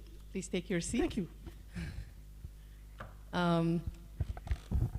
Now time for the last presentation, and I must say thank you for our presenter for her service in the meantime by taking the microphone to people with questions, and Prof as well. Thank you so much for stepping up, filling in the gap. Okay, please go ahead in the podium as I introduce you. Or you would prefer here? Yes, please, wherever you are most comfortable. Okay, our next presenter is Philadelphia Sedio, and the topic is sustainability in public health, causes of the Section 100 administration in NWDOH.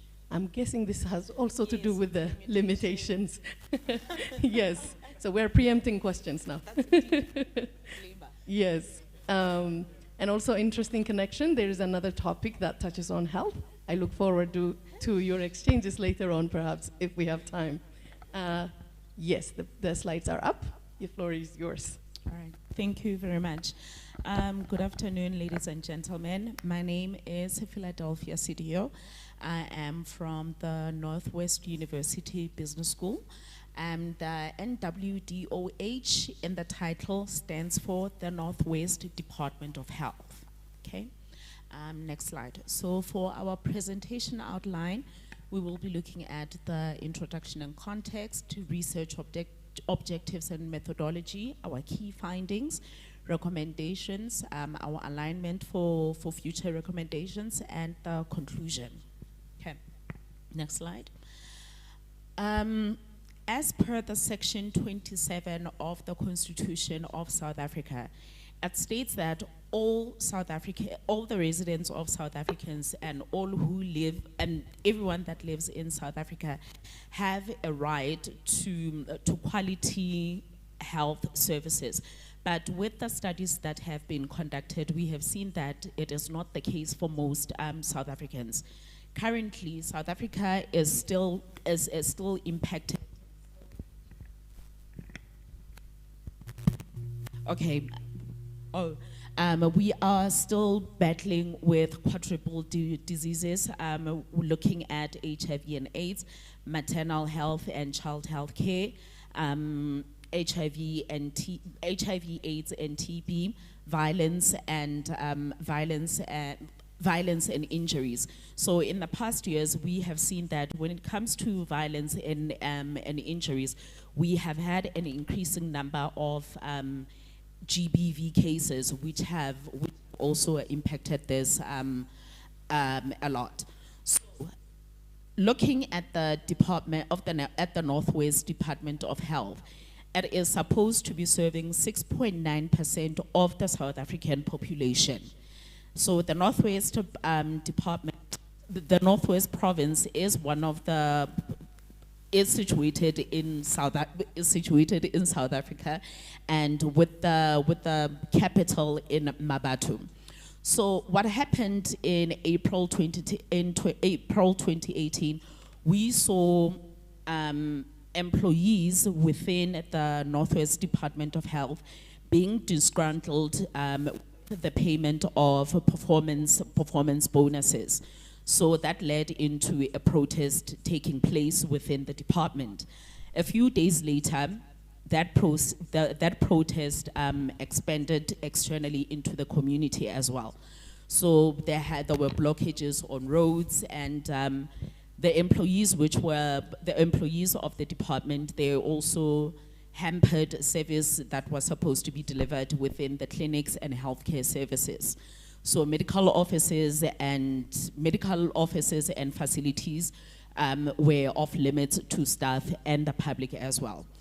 So the president and cabinet on the 9th of May 2018 came to a decision that the department would be placed under administration. Okay, next slide.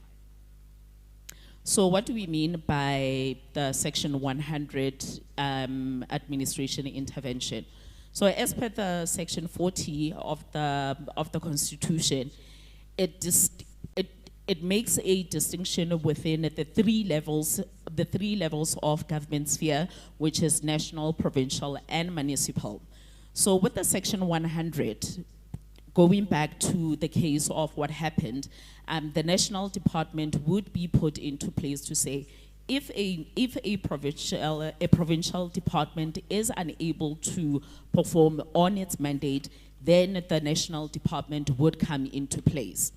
So basically, we basically what we mean is that principally the national department should be there to hold the provincial department accountable to what they need to perform according to the mandate that they have been given.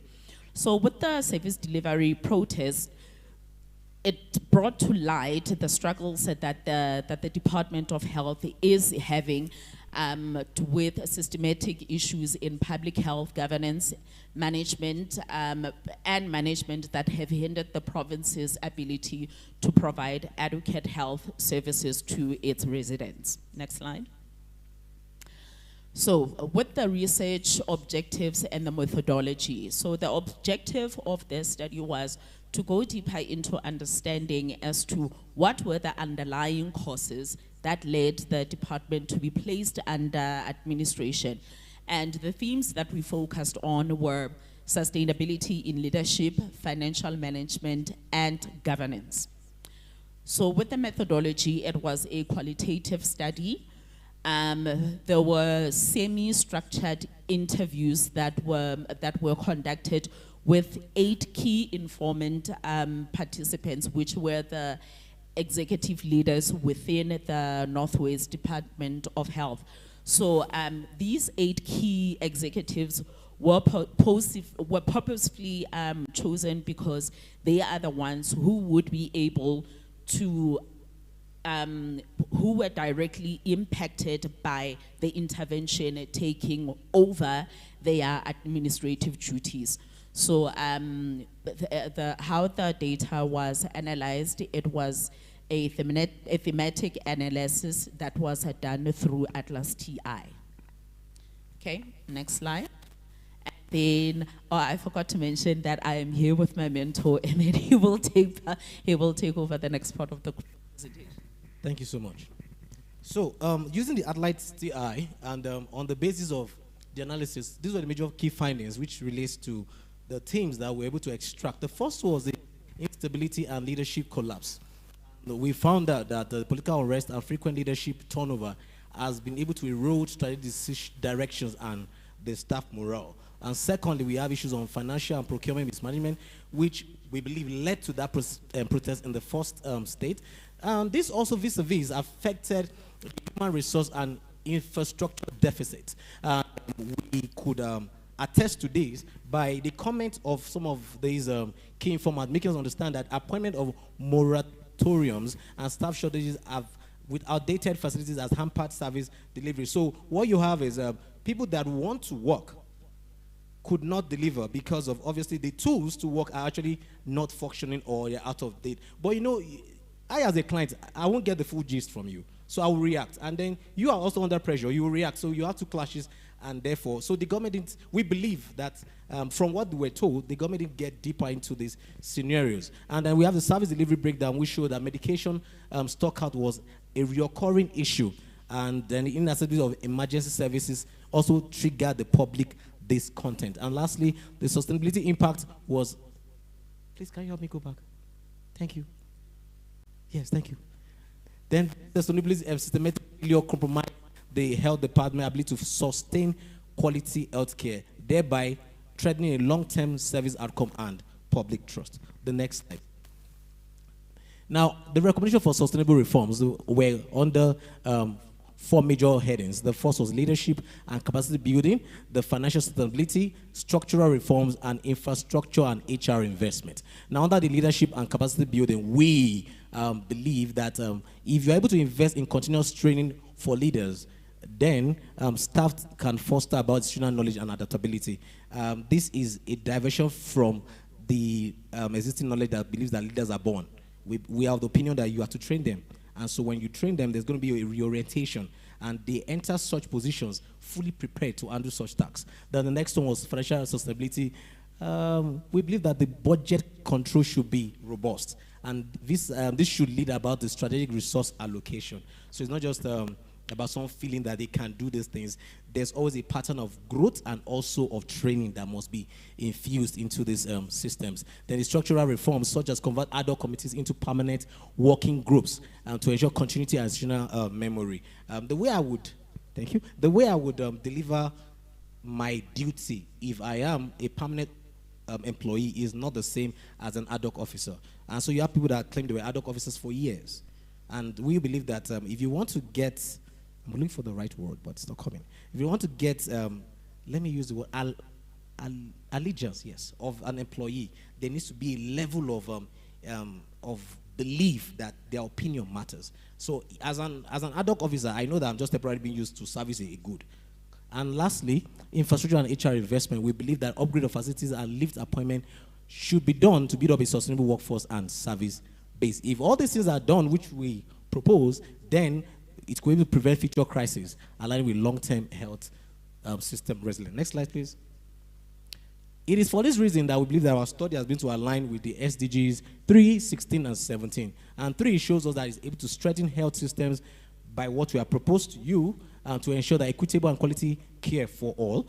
Also, 16 in terms of promote accountability and transparent governance to support institutional stability. Like we said, like my lead presenters made us know, there was a riot that led to this research. And if that is able to be averted, obviously we'll not have another reoccurring case. And lastly, 17, which brings about the foster collaboration between national and provincial levels for sustainable outcomes.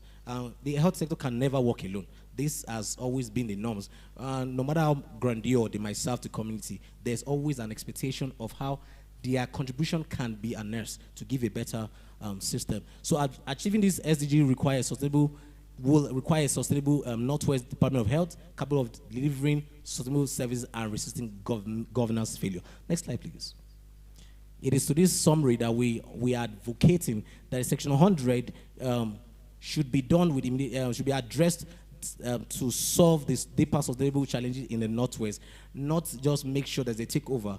The fundamental cause should be addressed. And because what happens is when the takeover is done, there is no reassessment to see whether there is another one. And therefore, political instability, poor leadership that drove to the collapse should also be looked into.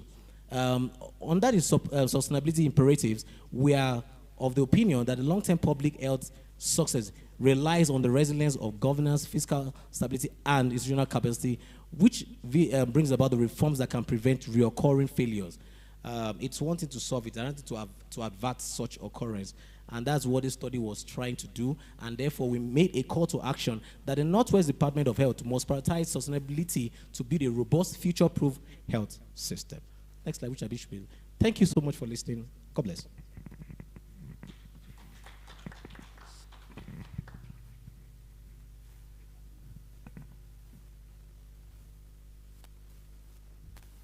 Thank you so much. Yes. We already have a question. Oh. Okay, you can take a second.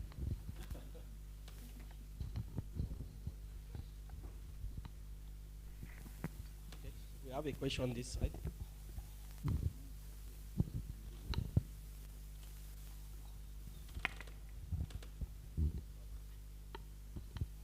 Thank you, Philadelphia. I think for me, I do not have a question per se, but clarity. I'm seeking clarity in the study.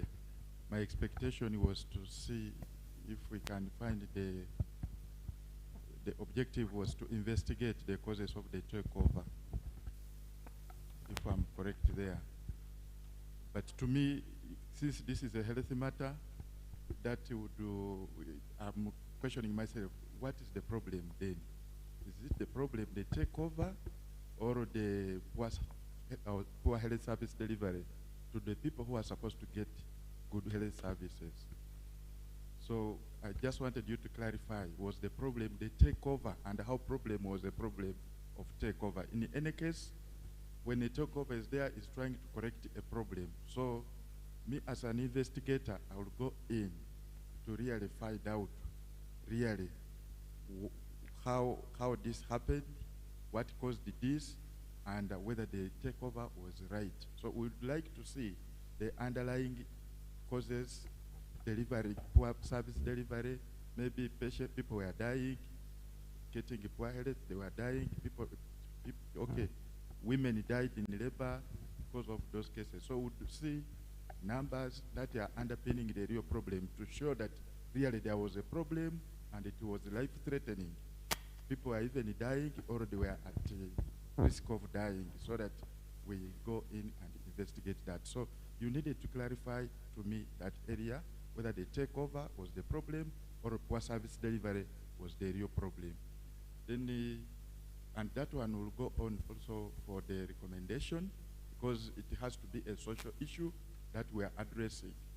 Not maybe governance, we just have to change people, but when we have put structures there, like he said, we may not have solved it.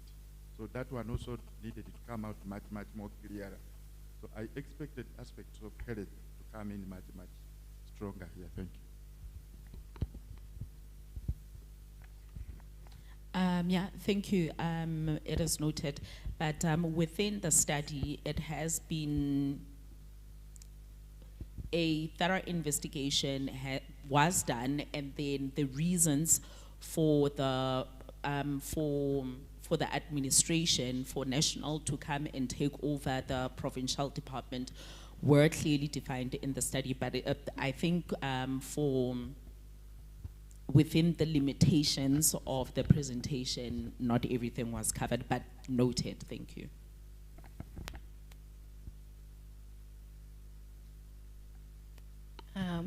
Any more questions? Yeah. Yeah. Maybe I want to. This is actually a good study, and it triggered me to know more about the context of it. And maybe there is some context. As someone from Rwanda, I think we tend to have, given the size of the country and the administrative structure, healthcare and not just healthcare, even look at the economy and all of that, is tend to be managed at a national level. If you look at our provinces, are mainly there for implementation, decentralized implementation. But when it comes to the strategizing and all of that, you will find that it's at the national level. So I wanted to know at the provincial level in South Africa, how does it work? Do they have that capacity to strategize, plan, and even auto-finance themselves? That's the case.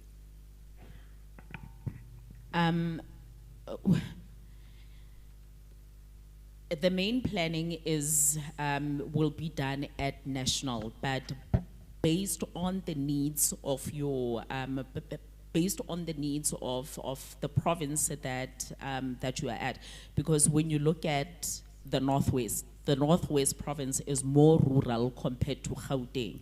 So your strategic objectives for Northwest would not be the same as for a province like Gauteng. So we are given the powers to strategize at provincial level as well. And we are allocated the budget which is tabled at the provincial legislature as well. So, yeah. Take me to then another thing. How is the public-private partnership there in the healthcare? Is it something that has been explored? I have it's a curiosity. Yeah, it's a curiosity question, because I think here as well, in the current context in Rwanda, there have been some successful partnership, the public-private partnerships, whereby the government of Rwanda has been working with, for instance, the Society for Family Health. And then you're okay. Yeah, we're okay for time. Yes, and we have the time that was allotted for a presentation. Thank you. Go for it. Yeah, and then they are partnering to develop second-level health centers across the country, and you find that in terms of management, they kind of at least the operationalization is self-financed by in a way that those health centers will be able to generate money that will sustain them, at least operationally. Is it something that you think maybe can be implemented in the context of South Africa? We do have public-private partnerships, but then it's something that is not exploited to its full potential. I think we can benefit a lot from those partnerships. And I'm not too sure if you know of the Marikana massacre that happened in South Africa. Okay, it's a small mining town, and yes, so you would find that within the Marikana region, you would find mines going into private partnerships, but then it would be difficult when you go into other rural areas whereby they are not so exposed. So I think we would benefit a lot from that. It's something that should be exploited, actually. Yeah, thank you. Thank you so much. I realized my feet were hurting, so decided to join you here. Okay, checking one more time if we have additional questions.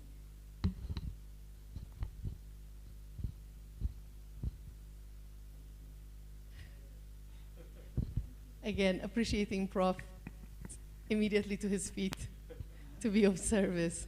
Yeah. Yes. I think we have exhausted the questions. Since we have a few minutes left, I have one question for you, Arnaud. Given that your topic is on the EAC policies, and you have tried to explore a very interesting nexus between the One Health policy and green development. One of the key things that you mentioned in your finding was collaboration among the different countries. And yes, fully understand that your paper does not delve deeply into that, and that's one thing you have suggested for exploration. But out of curiosity, what was the cursory finding that you find? What was, if you were able to investigate a bit further, what was the key factor impeding collaboration among countries? And it's a very complex question for sure, but I believe that it could be to our collective benefit to kind of get a sense of what you discovered there, or if unrelated to this paper you have already thought about it, you can also share that with us. It would be interesting to see what the dynamic between these countries has been and what you see for the future as well. Yeah, thank you so much. That's a very complex but very important question as well. What I found that a very obvious finding, for instance, when screening the papers, you find a striking difference in the design and adoption of these strategies. You find that, for instance, one country has developed their NAPA or their One Health strategy 10, 15 years ago, and they have not even updated it, while another one has been developed constantly, the other strategies. So I think the alignment in terms even the seeing the importance of that. And two, I believe that there are other factors that are not necessarily in the One Health and NAPA scope. We're looking at, for instance, the political alignment as well. I think sometimes that can be also another factor. But also another important factor is this One Health and this also Action for Climate and Green Development, they are they depend on a lot of actors, a lot of stakeholders that will need alignment, and sometimes you find that the alignment is not yet there. We have seen, for instance, during the COVID pandemic, something in Rwanda whereby a task force, a national task force has been set that will group the Ministry of Health. I mean, obviously you find that this will only be a Ministry of Health issue. But if the Ministry of Health or the Minister of Health come there and tell the people, oh, you need to be home, you find people listen more the police to the rather than the Minister of Health, right? Sometimes it also depends on the understanding at the community level. And the community, even the leaders are from the community. And it's, so sometimes it's, I would say, too big, that is need to be broken down. And then, last but not least, the financing as well. You will find, yes, some countries will be ready to chase for that financing, and also the political will is there to chase for that financing and also develop even internal revenues to really go for that, while others may not be, maybe also reluctant. So I think One Health and Sustainable Green Development is one of many other sectors where, as the EAC, we need to sit together to align. I mean, we are still waiting for the currency. that was said before. But you see, it's not just a One Health issue or a sustainable green development issue, but it's also there are many other areas where alignment is needed. But from my perspective, but also looking at the urgency of climate change and all of this, we got to be fast. Absolutely. Thank you so much. And obviously, I think everyone is aligned on the understanding that not only EAC, but the entire continent is dealing with a myriad of issues. We would never run out of issues to deal with. And these competing priorities will always bring nuance and complexity to any issue we're trying to solve. With that, I say thank you. Thank you so much. Yes, thank you so much for exploring that. Thank you. And I also noted that at the beginning I forgot, I neglected to introduce myself properly. I'm sure everyone is wondering, who's this person moderating this conversation? Is she in the right room? Hopefully I am. Let's see. So, as I mentioned earlier, my name is Blaine Sahalu, and I am a lawyer, legal educator, with a specialization in international law governance and women's health, and hence the engagement in the topic. And I was trained in Ethiopia and different parts of the world for various specializations, and I've been working most recently on women's health. But my career began in academia. Academia will forever be my first love, and legal education my passion. And so anything to do with research, discussions, you will be sure to find me there. So I work closely with a few of the professors who are organizing this conference, and I was excited to be a part of it in any shape or form, hence my engagement in this. And such a pleasure to be a part of this discussion and to hear these presentations. And thank you everyone for your attention. And as Arnaud mentioned earlier, and all of you touched on, sustainable development and green development, particularly environmental policy and governance, is going to be, whether we like it or not, top of the agenda, given the changes happening globally. And hopefully the work that you are doing and a lot of other people are doing will be part of the solution to make the problems less terrifying, because they are. And although it's not good to close on that note, I think the current climate state demands that. Thank you so much for your attention. Please put your hands together for our presenters.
Well, ladies and gentlemen, as we see, we are discussing sustainable development.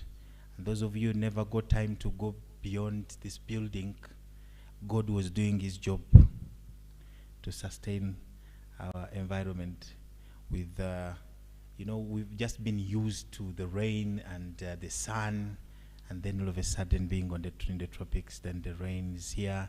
But it is still the same weather inside here. But some people are experiencing different kind of, you know, temperatures out there. Ladies and gentlemen, we are in the International Conference on Green and Sustainable Development. I want to thank the panel that has been here at after the lunch, and I want to believe that we've had a lot to learn from them. I want to thank the team from Nigeria, the team from Ireland, and we see a team from Uganda. Yes, we have a team from South Africa, of course. It has been very enriching, and I want to believe there is too much that we've carried away. As we come to the end of the second day, I'm reminding you that there is a session tomorrow where we shall be evaluating each and every activity that has taken place in this building for the 3 days. Please, whatever you have, contain it somewhere. You'll put it on the group, in the form, so that it can help us. And I want to believe we all agree we cannot have this year and not have it the following year. So we have also to start thinking about how it will be, what we could add more to make this conference one of those that will be always waiting for and looking forward for, to attend. Ladies and gentlemen, at this particular moment in time, we are going to have a few minutes within for networking and also refreshment and a comfort break. And I want to believe, as I speak in Kivu, things are still happening as usual. I don't know what is in Kivu, but there's always some more action. They kind of package themselves down there. And is it true, Tebelo? Do we still some activity down there?